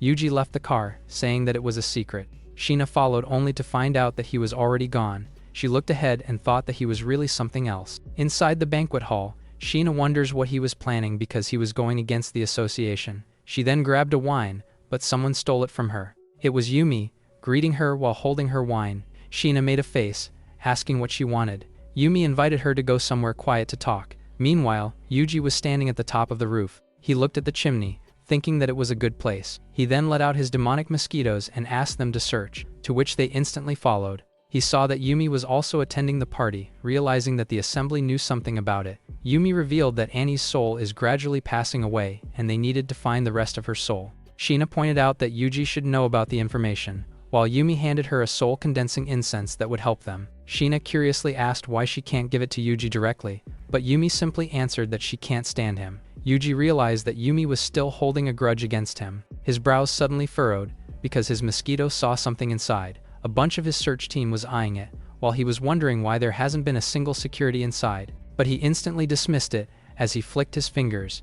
His mosquitoes transformed into Zank, which instantly went to touch the vault. His hand then formed a fist, and a green energy suddenly surged towards the door. Yuji grinned widely, finding his skill interesting. Zank was now engulfed with green energy, and the vault's door gradually broke. He then went directly inside and knelt down the treasures, finding a lot of gold coins inside the chest. Yuji was surprised to find out that half of the treasure was from an exoplanet he destroyed. He vowed to uncover the truth behind the world he was currently in, but Hera's soul is his top priority. Zank suddenly turned his head when something caught his attention. A purple beam suddenly attacked him. Yuji was taken aback because of the ambush. A man told him that it wasn't easy to infiltrate the association's vault. The man named Jian realized that he was using a blood cultivation from a mystical star. He grew tired of it and raised his hand, while Zenk was gritting his teeth. A massive explosion then took place inside the vault. Yuji was in utter shock because Jian was from the Haoshin sect and already surpassed his cultivation.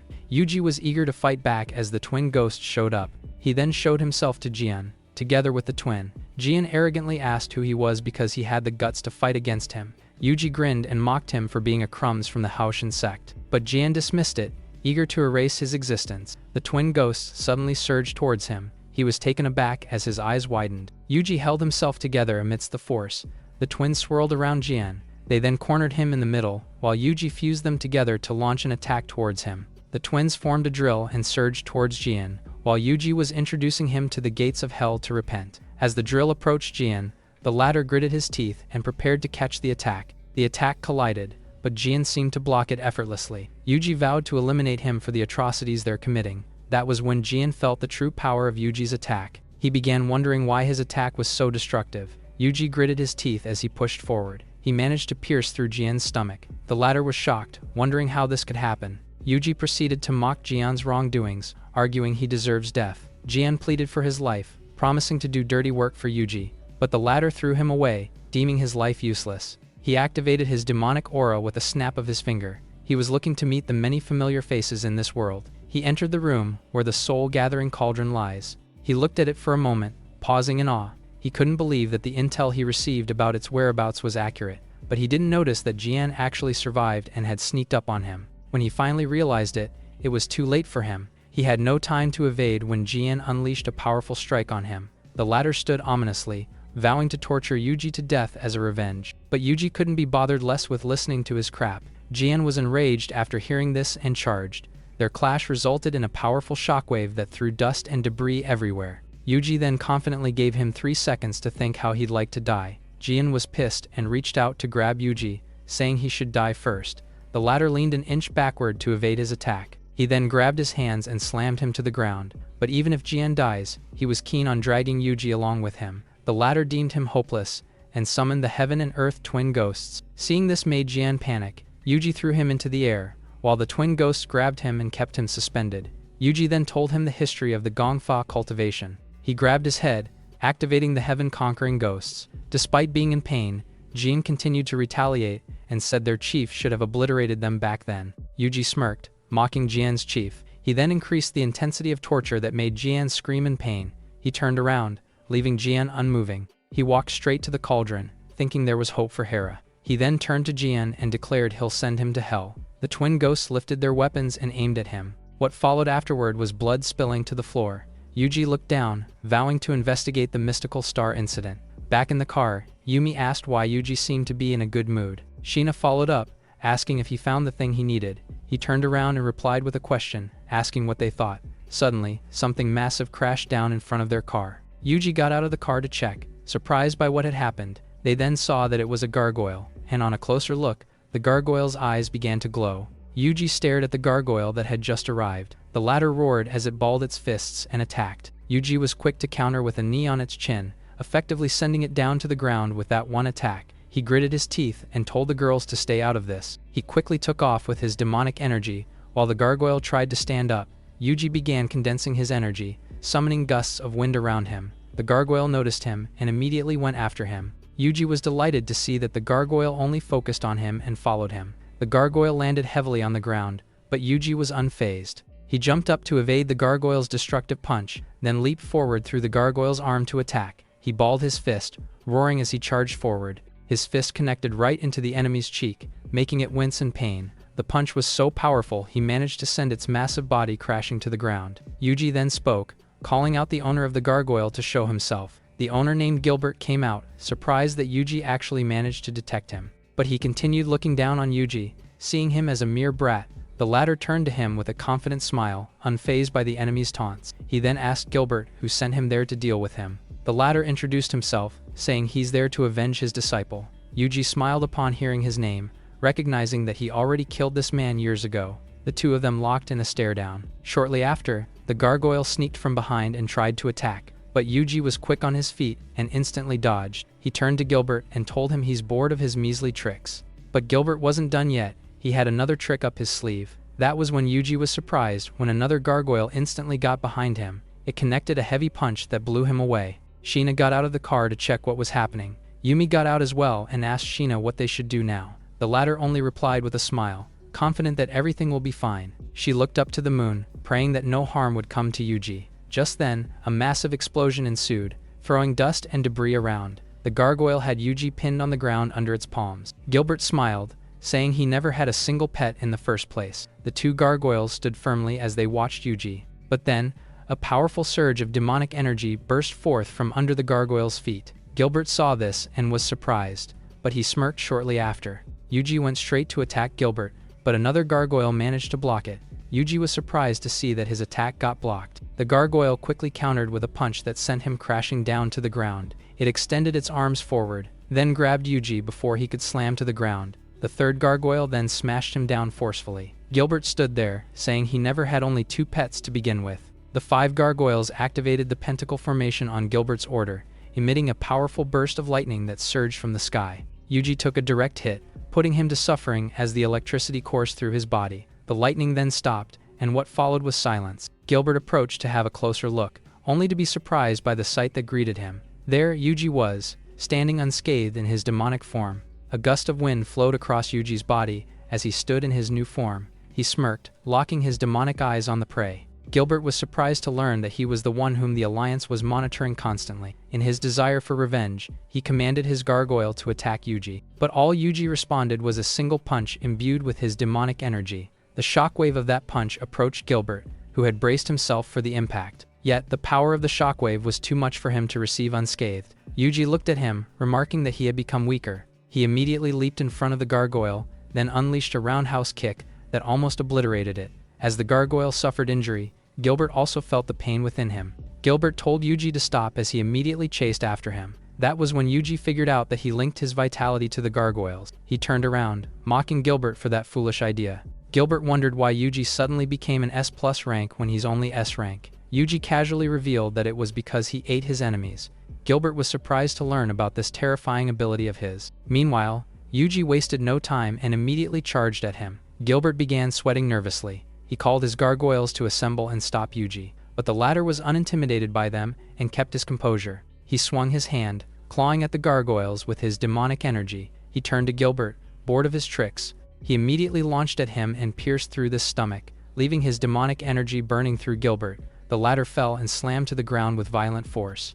Yuji raised his finger, planning to finally end Gilbert for the second time, but his attack was interrupted when he heard a voice. Looking down, he saw 3 people approaching Gilbert. It was an old woman named Shan, together with her bodyguards on both sides of her. Gilbert was surprised upon seeing her and asked why she was there. Meanwhile, Yuji was greatly confused by this Grandma Shan person. He got down from the air to talk to her. He asked who she was to interfere with his matters. Gilbert immediately urged Shan to quickly kill Yuji, but Shan coldly told him to shut up. In that moment, chills ran down through Gilbert's spine as he began sweating nervously. Even Yuji felt the overwhelming power in Shan's voice. This baffled him even more, making him more curious about this powerful woman's identity. He deemed that she's comparable in strength to his past self before he transmigrated. Shan politely turned to Yuji and sent her regards on the behalf of the Alliance elders. Yuji remained silent, his demonic eyes assessing the situation. Shan said it was all self-defense, but Yuji asked why they would attack. But Shan replied that they were just testing him to see if he deserves to be accepted into the Alliance. She added that only the strongest will survive in this world. Hearing that, Yuji remembered his past life as the Demon King from Hell and went silent. Shan reiterated that it was just a misunderstanding and asked if he's interested in joining their alliance. Yuji only smiled and refused, leaving Gilbert confused. Shan smiled. She expected this answer. She turned away, leaving Yuji standing as his phone began to ring. He picked it up and learned that it was Wolf who's calling. His face darkened upon hearing that something was happening to Annie's soul. Meanwhile, Gilbert asked if they should coerce Yuji, to which Shan told him it was not necessary. The old woman then stopped for a moment. Standing before them was an old man named Theo. He greeted Shan and asked what was the meaning of her actions. Shan then called him out for sending Gilbert to cause trouble for Yuji. Shan added that she was not oblivious of Theo's plots, to which Theo explained he was doing it for the association's safety. But Shan left, saying she knew that Theo only cares about her personal goals. Theo adjusted his hat. He knew Shan was a tough old lady. He immediately called for Zank, telling him to get ready. The latter didn't show up, but he heeded Theo's command. At the hospital the same night, Yuji came rushing in to check on Annie, Wolf saw him and urged him to take a look. Yuji came in, asking about her condition. The unconscious Annie is doing fine, but there's not much time left for her. Yuji assured Wolf that it's fine since he already thought of a solution. He reached for his pocket inside his coat, then pulled out the medicine given to him by Yumi. Wolf took it and immediately administered it to Annie. Meanwhile, Yuji wasted no time and immediately called for his soul-gathering cauldron. The cauldron was summoned in no time, surrounded by swirling green energy. Yuji immediately proceeded to refine Annie's soul using it. He controlled the green energy and threw them at the unconscious Annie. Wolf could only watch nervously from behind. Yuji concentrated as he went on with the treatment, gradually restoring the pieces of Annie's broken soul. Annie's condition finally stabilized as the green energy seeped through her body. Just then, Sheena entered the room and said she's back, but Yuji suddenly fell to the ground, prompting her to worry. Wolf took a closer look and noticed that Annie's condition has improved. But what Yuji has done is just first aid. He still needs to complete the steps. Sheena proactively asked what other items he needed, to which Yuji revealed that he needed the soul-soothing needle. Sheena was shocked, not knowing where to find such a rare treasure. Yuji sat down. He knew it was indeed a resource with intense scarcity. After some time of thinking, he resolved to make one by himself. Wolf was surprised to hear that Yuji wanted to refine it himself. Even Sheena knows that it requires a large amount of resources and funds. Yuji went silent as he stood up. He whipped out his phone to ask Robi, but as soon as the call connected, Yuji heard a clank on the other line. He was then surprised to hear Robi's desperate voice calling to him. Even Wolf was alarmed upon hearing the news. Same goes for Sheena, when Robi said the president will be ambushed. On the other side, Robi crawled to the floor as he tried hiding behind the couch. He picked out his phone, desperately calling Yuji, but it was too late for him. Zank had already discovered him. His phone fell to the ground, followed by his desperate scream. There Zank was, grabbing Robi by the neck. The call dropped. Robi's phone was broken. Yuji stared at his phone. He couldn't shake off the ominous feeling. Sheena told him to go and leave this place to her, to which he immediately agreed and ordered Wolf to follow.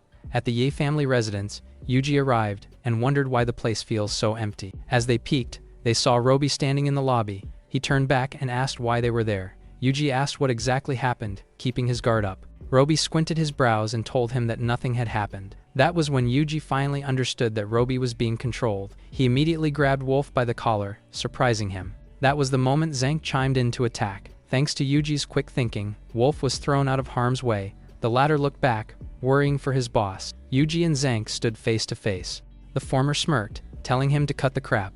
Meanwhile, Wolf accidentally knocked Robi down from the force of Yuji's throw. Wolf knew the situation wasn't good and tried to wake him up.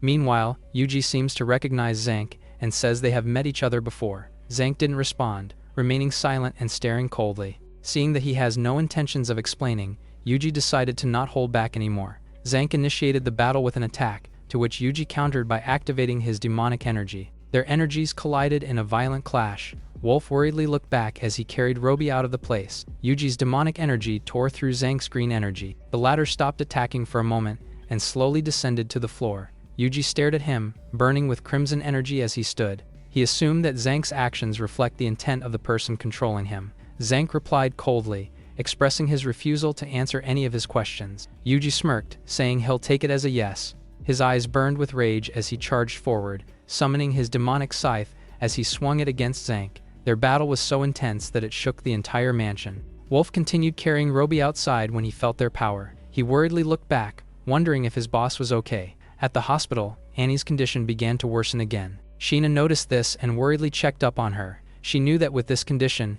Annie won't last much longer.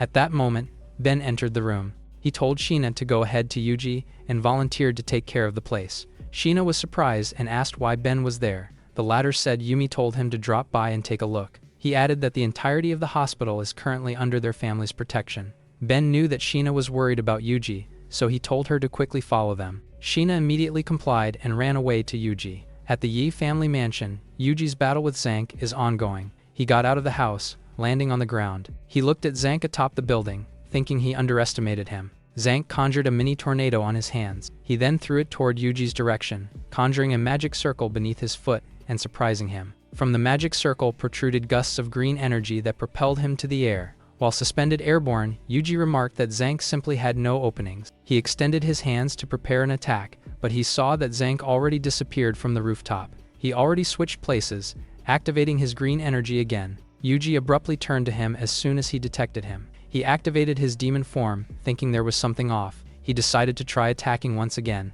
Their energies clashed, resulting in a violent collision. That was when Yuji finally confirmed that something was indeed off. He felt like there was something between them, and his attacks can't penetrate it. At that time, Sheena came wanting to help her lord. Yuji was surprised and got distracted. Zank took this opportunity and breathed in to prepare an attack. He turned to Sheena's direction and unleashed a powerful purple plasma breath. The purple beam streaked through the air and tore through the ground. Sheena could barely evade the attack as she jumped forward. Zank then teleported in front of Yuji and prepared another attack. A blinding light flashed on Yuji's face, followed by a massive purple energy ball that engulfed him. Sheena desperately screamed for her lord, who was still hovering in the sky covered in smoke. Zank hovered in front of Yuji's scorched body. He coldly threw dagger stares at him. There, Yuji was unconscious after the fatal attack. Meanwhile, Theo was seen standing from atop the building while watching everything. He looked at Yuji from afar for a moment and paused, then turned around as he ordered Zank to burn him into ashes. Zank looked at Theo, heeding his orders. He let Yuji's unconscious body fall to the ground, slamming to the concrete floor with violent force. Sheena immediately ran towards him to check up on him. She desperately tried to wake him up, but he just wouldn't wake up. Suddenly, a purple energy ball was conjured atop them. It was Zank's, who commanded the energy ball to go after Yuji and Sheena. The energy ball gradually approached Sheena and Yuji. Sheena could only watch as their impending doom closed in on them. It was followed by a bright purple pillar of light from the collision. The whole place trembled as Wolf watched the powerful purple beam. Zank hovered in the air, looking at his own attack killing Yuji. After a short while, Zank declared Yuji's elimination and asked Theo if he had any other orders. Theo told him, via telepathy, to return first. The next day at the hospital, Ben said that he can't contact Yuji. Yumi crossed her arms, wondering what Yuji was up to.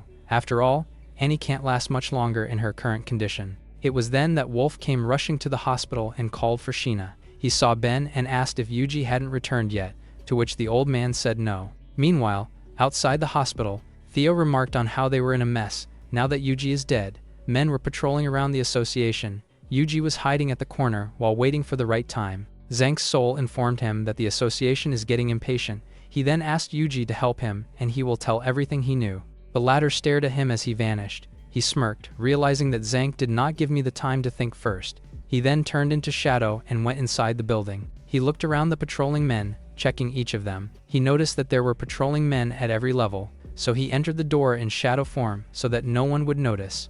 He turned back into his human form and looked around. He found a girl in front of the counter. He went closer and asked if she was Zank's wife, which startled her. She slowly turned her head and asked who he was, but Yuji shut her up and said that he would get her out. He turned into a shadow and went out the building. He was traversing the air while thinking about Annie's condition. He suddenly stopped and turned his head because he sensed something. An arrow suddenly passed through him, but he dodged it fortunately. He clenched his teeth, asking who was there. It was Theo holding a glowing bow and greeting him. Seeing Yuji alive, he realized that Zank betrayed him. Yuji landed on the ground in front of him. He arrogantly told him that he wouldn't stay loyal because he kidnapped his wife. Theo's eyes glowing green, asking Yuji to hand over Zank's wife. Yuji showed a particle to him, daring him to get her if he could. Theo suddenly appeared in front of him while grabbing her hair. A purple beam suddenly surged and separated them. It was Zank, apologizing for arriving late. Theo's eyes suddenly narrowed upon seeing him. He then lifted his gun upward. Zank ordered Yuji to take his wife away and keep her safe while he held Theo back. The latter didn't hesitate to fire his gun at them. The bullets surged towards them, prompting Zank to activate his skill. He then flicked his fingers, and a green tornado appeared in front of him. Theo's light bullets were all sucked in by the tornado, but he didn't wave and summoned a bigger one. It then exploded behind him, attacking his opponents with missiles. It landed on the tornado, causing a massive collision between them. Zank ordered Yuji to escape now as he walked forward, but Theo suddenly appeared behind them. Yuji's eyes widened as he sensed him. He shouted Zank's name, causing him to turn his head. He saw how close Theo was, attacking him from behind. Zank froze, with his eyes widened, because Theo managed to damage him. Theo's hand struck Zank's chest, causing him to react in pain. He warned him that those who betrayed him only ended up dead, but his eyes instantly widened upon seeing something. He was thrown away because of Yuji's attack.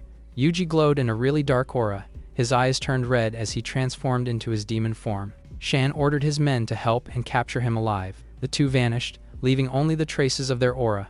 Theo managed to land perfectly in the distance. He lifted his head and his mouth parted.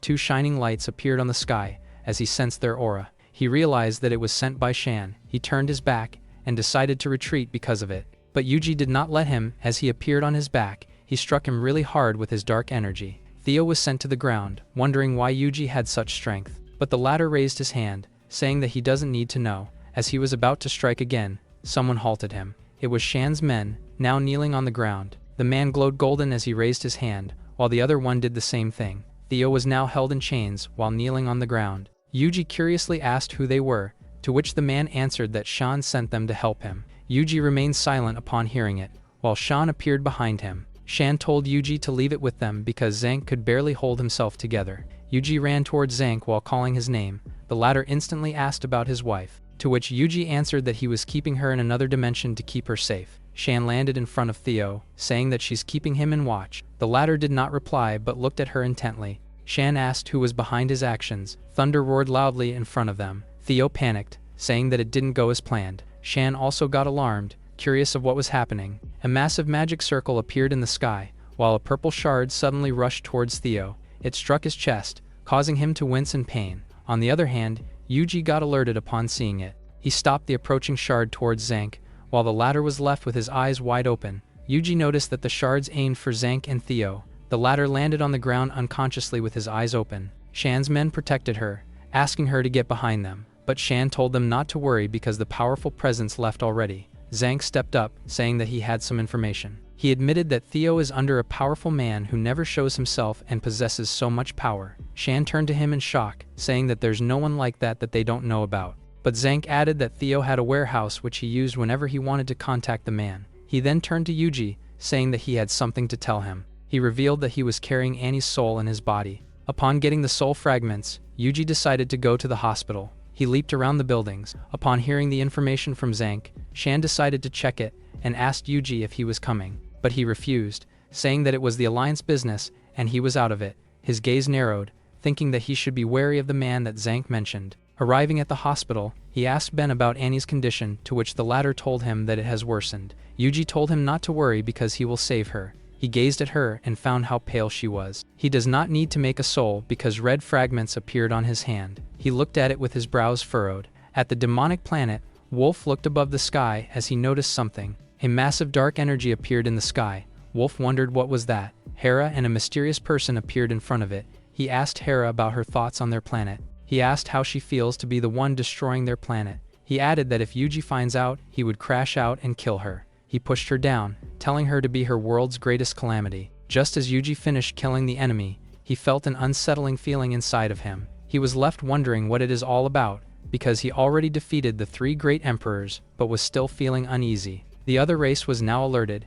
asking what was in the sky. The dark energy got bigger and bigger as they looked at it. Hera started glowing as she moved, descending down their planet. She was now engulfed with a massive purple energy. She then surged directly at their planet's protective system. She then halted for a moment, then decided to destroy the demon star as she crashed at the planet.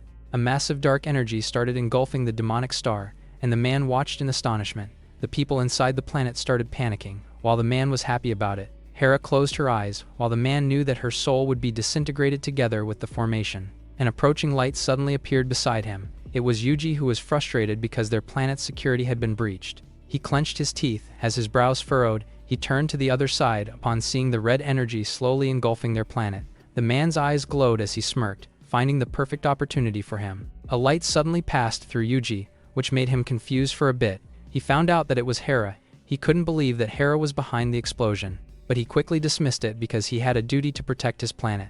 But the mysterious man appeared behind him, which prompted Yuji to turn around with so much hatred. Yuji goes back to reality, remembering what happened to their planet. Ben asked what he was thinking because he froze in his place. Yuji's brows furrowed upon knowing what happened. He pictured out the man's face but couldn't recognize his identity. He then answered the phone call, only to find out that Shan managed to find the warehouse. He then asked Ben to look after Hera again, to which the latter asked who she was, but Yuji didn't answer and instantly left the building using his shadow. He then arrived at the location, transformed into a human, and informed them that he had arrived. Shan turned to him, saying that they had found the warehouse. The two of them looked at the massive metal door. Yuji's face turned dark as he instructed them to get inside. His eyes glowed red, causing the explosion of the warehouse's door. Shan coughed because of the explosion. She was surprised upon looking in front. They found a bunch of weapons inside, and some glowing and unidentifiable things. Yuji recognized that those things did not belong on Earth, so the two of them then went inside the warehouse. A man clenched his teeth and cursed at the back of his mind. He was frustrated, thinking that Theo spilled their secrets before dying. He decided to wipe it all out because it couldn't be exposed. While Yuji was looking around the warehouse, the man's eyes became bloodshot, thinking that he would die at the hands of that man. He then grabbed the TNT's handle. Yuji suddenly smelled something. His eyes widened as he recognized that it was gunpowder. The man grinned widely and pushed down the handle. The whole area instantly exploded. He raised his fist in happiness while thinking that he got them. He turned his back to report to the higher-ups, but the wind got stronger as he walked away. Yuji and Shan suddenly leaped upward amidst the smoke. The two of them then landed on the ground perfectly. Yuji noticed that the aura was gone. Thinking that he left after doing the crime, Shan's men suddenly went out the explosion. They then landed, kneeling on the ground. Shan asked if the two of them found anything, to which they revealed that they secured one document but the rest were gone. She looked at the document, finding out that it was an appointment at the Myriad Leaf Union. Shan lifted her head, thinking about the union mentioned. Yuji asked if the Myriad Union is the one backing Theo. Shan's men answered, saying that if Zank was credible then he was right. Yuji started wondering about the union, while Shan revealed that its organization is not easy to handle. Yuji's phone suddenly rang, to which he answered it instantly only to find out that Annie regained consciousness. The call ended and he looked at Shan. He then wondered if the Myriad Union is the one behind all the happenings. Shan's eyes suddenly widened in shock. Yuji then told her that it was a matter of their organization, and he would mind his own. He then turned into a shadow and instantly vanished. Back in the hospital, he rushed towards Annie's room and called out Ben. He saw Annie sitting on her bed, but she only had a blank expression registered on her face. Yuji walked closer to Annie and asked if she recognized him. She then smiled and told him that she did. Yuji told her that he had things to do and asked her to wait for him. Annie smirked, saying that she didn't expect to see him again. At the Myriad Union quarters, a massive explosion took place. The people inside wonder about what happened. The Union fell into chaos and screamed about having an intruder. The door then suddenly exploded. The man who ambushed Yuji and Shan gritted his teeth in fear. Behind the explosion was Yuji, arriving inside. He then walked amidst the smoke. The man named Karo wonders why he was still alive despite the explosion at the warehouse. He was in fear, thinking that Yuji hadn't seen him before, and he came for the Union. Yuji then asked if he was the boss of the organization. It confirmed Karo's assumption of him not knowing anything. He revealed that it must be another person while adding that there is indeed a spy in the organization. Yuji noticed something as he continued speaking. Karo smirked and thought that he was safe. Yuji pointed at him, asking if he was an idiot. His eyes glowed red, saying that he hadn't asked anything yet. He questioned why he knew the reason for his arrival, which scared Karo. Yuji suddenly grabbed his neck. He then asked if he was the person that Theo contacted. Karo gritted his teeth, thinking about what he should do. Yuji lost his patience because he wasn't answering. He then suspected that they used Yumi to get information about him. Yumi was listening behind the wall, while Yuji added that they took advantage of her innocence. She looked down because of it, while Karo revealed that there were other spies around him. He also added that he doesn't have a choice, but to follow the command. Karo gasped for breath as Yuji let go of him. The latter then commanded him to tell everyone he knew. A dark aura surrounded Yuji as he threatened Karo. The latter gritted his teeth because he didn't have a choice. Back at the nightclub, he instructed everyone to handle the issue they were facing. He added that they can't let others vomit from it anymore. As he was asking for the confirmation, a shadow appeared from behind. It was someone wearing a cloak that was checking over them. Roby suddenly remembered about the toilets. He asked them to change it to cheaper ones while the cloaked man smirked. A dark energy shot the back of his employee. Roby shouted in horror as his employee fell. He then looked at the cloaked man in front. His other employees also suffered the same fate as the previous one, prompting Roby to ask who he was. Meanwhile, Yuji was asking Karo about the other spies planted by his enemy. The latter told him that he doesn't have an idea, but the other one lies inside the command of the other boss. Back to Roby's lair, he was left with the man while his employees were unconscious. The man raised his hand and smiled at him, prompting Roby to recognize who he really was. He then asked why he was doing those things, but the man smirked and only raised his hand against him. At the hospital, a woman's voice echoed as she called for Zank. It was his wife, sobbing as she blamed herself. Zank told her to stop crying since she's not dead yet, but this made her cry even more, as she told him not to say that word. Zank flashed a gentle smile as he patted her head. Suddenly, a mysterious hooded man emanating a dark aura entered the room. Zank noticed his presence and was surprised. The man flashed an evil grin, as countless eyes in his shadows opened. Zank flashed a nervous look as he asked who this man was. At the outside view of the city, Yuji was heading back to the hospital worrying about the traitors.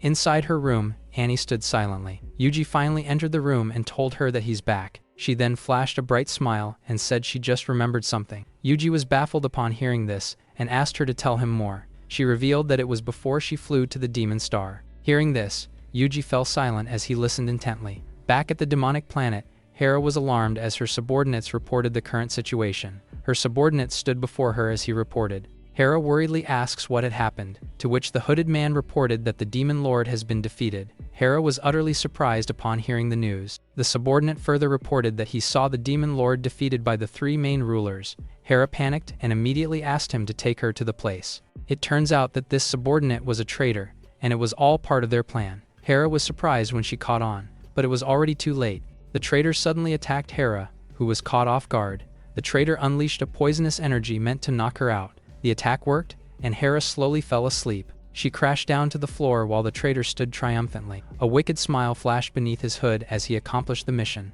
The traitor continued to look forward with a smile. An image of the demon king Yuji flashed in his mind as he thought that he should just wait and see. He then took off from the demonic planet.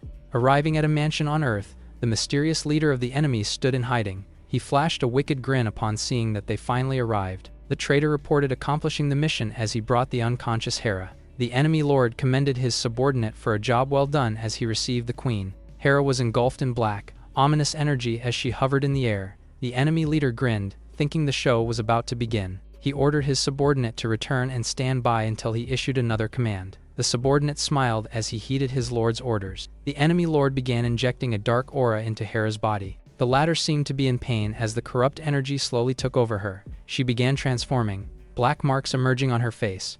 As they succeeded, they immediately headed back to the demon planet. Hovering above was the enemy lord together with the corrupted Hera. The enemy lord smiled as he called Hera and ordered her to do what she must do. A powerful crimson energy bursted forth above the planet. It began warping into an energy vortex, threatening the whole planet.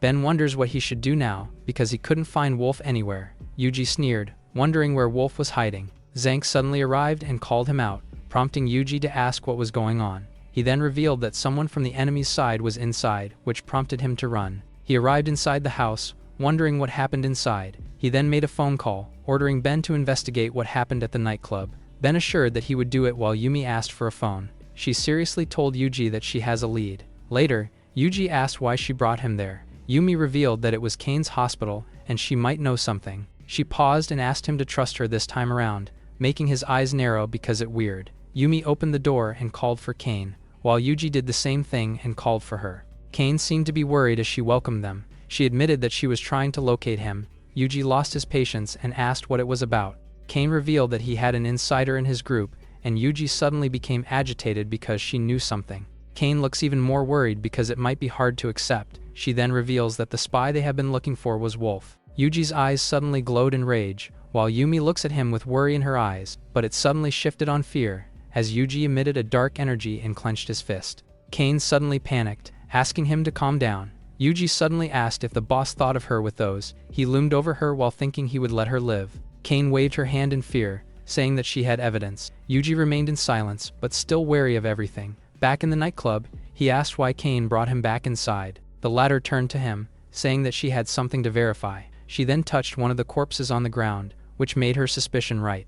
Yuji remained in silence and watched her every move. Kane revealed that her research facility was also attacked. Someone detonated their laboratory, and the wounds matched. She added that her subordinate saw Wolf amidst the explosion. She asked if Yuji believed in her now, but he remained silent. She looked at him and told him that she was being true to her words, but Yuji told her that he needed to contact someone from the Alliance. He then called Shan over the phone, to which she responded and listened. Kane looked at his back with confusion. His call then ended with gratitude. He tightened the grip on his phone as if he was thinking of something. He then announced that he will be going to her headquarters. At the Myriad headquarters, Wolf asked Roby to hurry up. Roby smirked and warned him that Yuji was coming sooner. Wolf lost his patience and punched him in the face. He then told him to stop because no one is coming to save him. The two of them then walked in the hallway, but someone suddenly halted them. It was Yuan asking who he was and why he was inside the quarter. It prompted Wolf to turn around. He arrogantly told him that he had no right to question him. He added that he should mind his own business, prompting Yuan to react. He then turned around, leaving him frozen. Yuan's gaze suddenly sharpened as he repeated Wolf's words. He surged towards him to attack, and once again asked who he was, but Wolf managed to dodge and counterattack. He walked away, leaving the wounded Yuan behind. The latter gritted his teeth because of disbelief. He then landed on the ground because of the impact. Wolf turned and warned him. He continued walking, saying that he won't hold back next time. Yuan's eyes narrowed as he looked at him. Later, he was staying at the top of their building. Kane suddenly opened the rooftop's door, prompting Wolf to turn his head towards them. She instantly asked if Wolf stopped by the headquarters. Yumi curiously asked what he was doing inside. Yuji showed up, knowing that Yuan wanted to borrow a plane. The latter just stared at them and remained silent. Yuji walked towards them, realizing that it was too late. Yuan revealed that he wasn't able to stop Wolf by taking Roby away. A massive figure appeared behind Yuan, causing him to freeze. Yuji then clenched his teeth as he looked up, while Kane wondered what it was because they were surrounded. The robot charged forward for a punch, but Yuji managed to react fast and kicked it in front. The two girls then rushed and evaded the other robot's attack. They ran away from the scene while the robot watched them. Yumi was panicking in fear and shouted for help as the robot loomed before her. A sudden force suddenly struck the back of the robot. She then turned around in shock as she watched it fall on the ground. Yuji stood tall at the fallen robot. He turned his head with furrowed brows. He shouted in rage, giving them a warning because they never stopped. His eyes glowed red, threatening to finish his enemies in one go. A dark aura suddenly engulfed his whole body, then cut the robots into pieces. He walked away from the scene as the robots fell on the ground and caused smoke around. He walked towards Yumi and Kane, asking if they were okay. Yumi announced that she was fine while asking about their plan, but Yuji was also filled with uncertainties. The robots shut down as they lie on the ground. Kane wonders about the robots from the Alliance being uncontrolled, but Yuji just looked down, not knowing what to say. Looking down, Yuji believed that he had fought with everything, but the ground instantly shakes, getting their attention. His eyes widened, asking what the sound was. A massive robotic figure suddenly emerged from the ground. Kane looked up in shock as if recognizing it. The robot then hit the ground, which caused it to break. Yuan warned them, saying that it was the main system guard. Yuji blocked the robot's attack with his bare fist. He then looked at it blankly. Yumi shouted and called for his name because of worry. Yuji shouted in horror and told them to watch out. Robots suddenly appeared behind the unsuspecting two girls. They then landed and caused the ground to shake. The two of them looked back with sweat all over their faces. The robots attacked, causing an explosion. Yuji clenched his teeth as he cursed under his breath. He then fought with the robot because it had been getting in his way, but it didn't back down and still tried to cover him. It suddenly attacked, causing Yuji to jump midair. He sneered while looking down on it, seemingly losing his patience. A golden beam suddenly appeared in the sky. The robot's hands suddenly emerged from the smoke and attacked him. Yuji's eyes widened in shock as his gaze landed on it. He managed to evade the attack by switching positions. The robot's hand was still extended as he faced it. He gritted his teeth because the robot kept clinging on him. He summoned his scythe and raised it high. His brows furrowed as he charged. He then swung his weapon with force, slashing the robot in half. He turned to the girls, asking how it was. He saw how the robot was gripping Kane on its hand. He then launched an attack upon witnessing it. The robot fell defeated on the ground while holding Kane. On the other hand, Yumi was frantically running away because the other robot turned into a ball and chased after her. Yuji leaped above the sky with his scythe raised to strike. His eyes glowed in rage as he clenched his teeth. He landed a powerful strike, cutting the robot in half. Yumi finally rested while gasping for her breath, while Yuji landed perfectly amidst the robotic corpses. His brows furrowed while looking on the ground. He then spotted something between the ruins. He instantly picked it up and asked them what it was. Kane seemed to recognize what he was holding, but Yumi caught their attention because she also found a wreckage. She raised it high for them to recognize. Lin suddenly appeared and claimed that she knew what it was. Yuji turned to him in disbelief of finding her in the area. She revealed that they had found the similar thing at the dig site of their company, which prompted Yuji to ask if it was an ancient ruin. But Lin told them to come with her for them to see it firsthand, instead of just lecturing around. Yuji's expression darkened as he clenched his teeth. He revealed that the relics were found at the Leng's family. The relics were also neatly stored at their family warehouse. After their fall, Roby was the one who was managing their business. That was the reason why Wolf was after Roby. He then walked ahead of them, inviting them to take a look at the ruins. Arriving at the specific spot, Lin instantly announced that it was lying there. A massive ancient door loomed before him. Yuji couldn't believe that the door in front was the ruins. His hands suddenly glowed in blue, telling Lin that he will enter alone. The energy he summoned serves as the light inside the cavern. He walked ahead with a blank expression. He had been walking and walking around but hadn't seen a single end. The energy in his hand glowed brightly. He then raised it in front of him. It turned into a bow, aiming it in front. A surge of blue energy traverses the cavern as he shoots the arrow. The arrow passed through someone, causing Yuji to react in confusion. Beside one of the twin ghosts he fought side by side with, the other one instantly showed up beside his twin. The two of them seemed to be guarding the door in front. They then transformed into a shadow. The two of them instantly charged towards the alerted Yuji, but the latter managed to dodge the attack by leaping upward. He formed a fist. As his eyes glowed in red, he managed to punch the earth ghost in the face and broke its mask. He landed on the ground and let out a massive dark energy. The heaven ghost suddenly leaped upward and charged forward, but Yuji did not wave and stood beside the unconscious earth ghost. His brows furrowed as he looked at the approaching enemy. The earth ghost suddenly tied his foot, making him unable to move. He then let out a strong blue aura around them, sending the twin ghosts in a distance. The twin ghosts halted as if they were frozen. He then wonders why the two were there. He stood with a dark aura, wanting to investigate what happened inside. He directed his gaze at the unconscious heaven ghost, seeing the memories flash through its mind regarding the mysterious man. The man smirked, saying that he will give Yuji something to play with. He told the cloaked figure that he would be using something, and a yin and yang suddenly appeared in front of them. It was the twin ghosts in a deep slumber. He then smirked widely after calling the two out.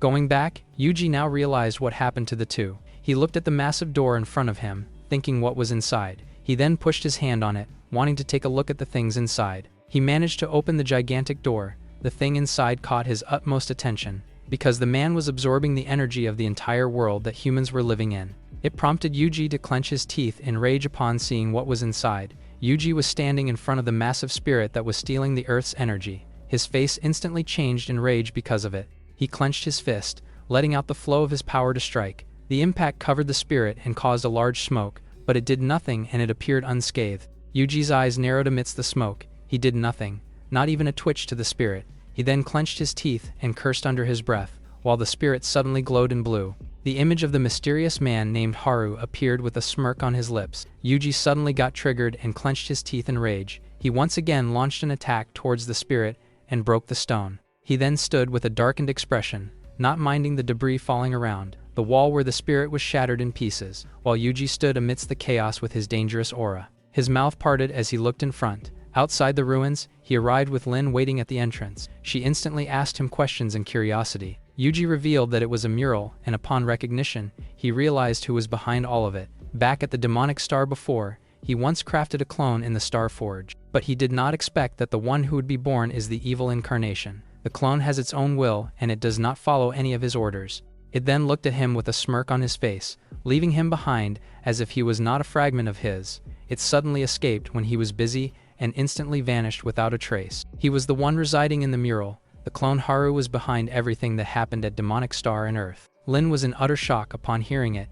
Yuji revealed that Haru wields power that was the same as his in his prime era. He then cursed out in frustration and a blue energy burst in the sky. It then covers and hits the mountain in front, leaving a massive ruin and cutting it in half. Yuji lowered his head and remained silent after. He then instantly vanished in front of Lin. The latter looked above the sky as she watched him leave. Yuji traverses the mid-air at such a speed, he gritted his teeth in anger as he uncovered everything. He also realized that the incident that took place because of Hera was Haru's doing. The demonic star was doing so fine back then, but Haru was born out of Yuji's mistake and ruined everything. Yuji clenched his teeth in frustration because he couldn't locate Haru, but the latter was having the best time of his life ruining everything. Yuji's eyes turned blank because without him, he wouldn't be able to destroy and put an end to it. He was in so much rage, screaming with all his might and emitting a dark energy. A massive eye-like appearance appeared on the city's sky, while Yuji took a deep sigh after lashing his anger out. His eyes suddenly glowed in red. He pulled himself together and tried to think of other ways to deal with it. He was thinking that Haru was not residing on the planet Earth, so he decided to draw power from the ruins. His eyes were still dark, but he found a chance to deal with it. Back at the headquarters, Lin asked about what happened back then, but Yuji lowered his head, saying that it was a long story. He started telling her that he once forged a core from the magical star. He raised his hand and dark energy slowly swirled around the star. He then injected his blood on it and created a clone of him. His flesh and the dark energy he emitted swirl around the star. It then surged directly, and the star began sucking it. It was because he needed someone who would help him at the battle with the celestial sovereign. But Haru, the clone, emerged with a natural demonic trait. He was finally born from the magical star and landed in front of Yuji, but he possessed a degree of sentience from the very start of his life. As they were facing the celestial sovereign, Haru concealed his true intentions against him. Yuji was caught up with the battle against the Sovereign. The two of them met halfway as their attacks collided. He was in the middle of the fight when Haru emerged from his back. It then instantly escaped the battlefield. Yuji noticed as he looked above the sky with visible rage. Upon escaping, Haru revealed his true motives. Yuji's expression tightened as he recalled everything that had happened. The Celestial Sovereign prepared itself. It then lunged a powerful attack against him. Yuji was ensnared by it and he was unable to break free from it. The Celestial Sovereign then raised its hand above. It caught Yuji's attention as he looked sharply. His eyes suddenly widened and his teeth clenched. It then emitted a massive amount of green energy, attacking directly to Yuji's position as if erasing his whole body. But Yuji managed to cover himself, emitting a dark energy around him. But he wasn't able to escape some injuries from the attack. He failed to activate the seal on the clone that he made. Haru instantly escaped and turned himself into the ruins. Yuji's eyes narrowed in rage as he looked at it. Back at his manor, he stood at the top of the roof as he recalled him vanished without a trace. He looked ahead as the matter faded, but his fist was clenched in anger. Back at the present, Yuji's expression was dim as he told them the story. Kane looked at him with her mouth parted as she heard what happened. Yumi worriedly asked if Haru was now absorbing the planet they were living on. Yuji revealed that their planet is most likely created by the star core, and he was sure that the rules in this planet were created by Haru. He also added that Haru uses the earth to absorb the soul of every person he encounters. He was sure that each person was placed by him on the planet, even those he fought with like Karo, and the confidant he met was also placed by him as his nourishment. His eyes went serious, saying that there is only one thing, which caught Yuan's attention, making him question what he said. Yuji revealed that Haru cannot absorb him because his bloodline came from his own. He announced that it is where their victory lies. Yuji looked down as if he was thinking. He then told them that his existence made Haru fall into chaos. Because of that, Haru began to devour all the energy on the planet Earth. He added that he overlooked an important piece of information. Beside Roby, who became his financial manager, and Wolf, who became his friend that betrays him. He then asked Kane to help him with something. He asked her to find Rini quickly. Kane became curious and asked for confirmation. She then questioned why he needed her in the critical moment they were in. Yuji told him that it was because things had become difficult already. His expression dimmed and told her with authority that it was the reason why he needed her. Lin confirmed if Rini was the girl with innate spiritual energy, to which Yuji affirmed and revealed that he needed the drop of her blood. Kane seemed to understand what he was up to, saying that she could handle it. Her eyes suddenly widened as if she felt something unfamiliar. Kane hummed before falling into her knees, which alerted Yuji. The two girls suddenly fell unconscious on the ground, prompting Yuji to ask what happened. The sun rises in the city, while Yuji was left in confusion because of what happened. The sunlight slowly turned red. The sun then became red with swirling energy around it, and Yuji suspected that the absorption had begun. The mountains began emitting red energy, while Yuji's energy fluctuated with it. His eyes turned red as he clenched his teeth in anger. He instantly turned into a shadow, being mad of everything that was happening. He also surged above the sky, and his power was also being drained away by it. Together with the gathered energy, he also surged towards the red sun. As he was traversing the air, his face became burdened. He couldn't take the absorption anymore and began falling from the sky. He was now descending onto the surface of the earth. He then gritted his teeth and cursed under his breath. He was supposedly close enough towards the sun, but began falling because of the lack of energy.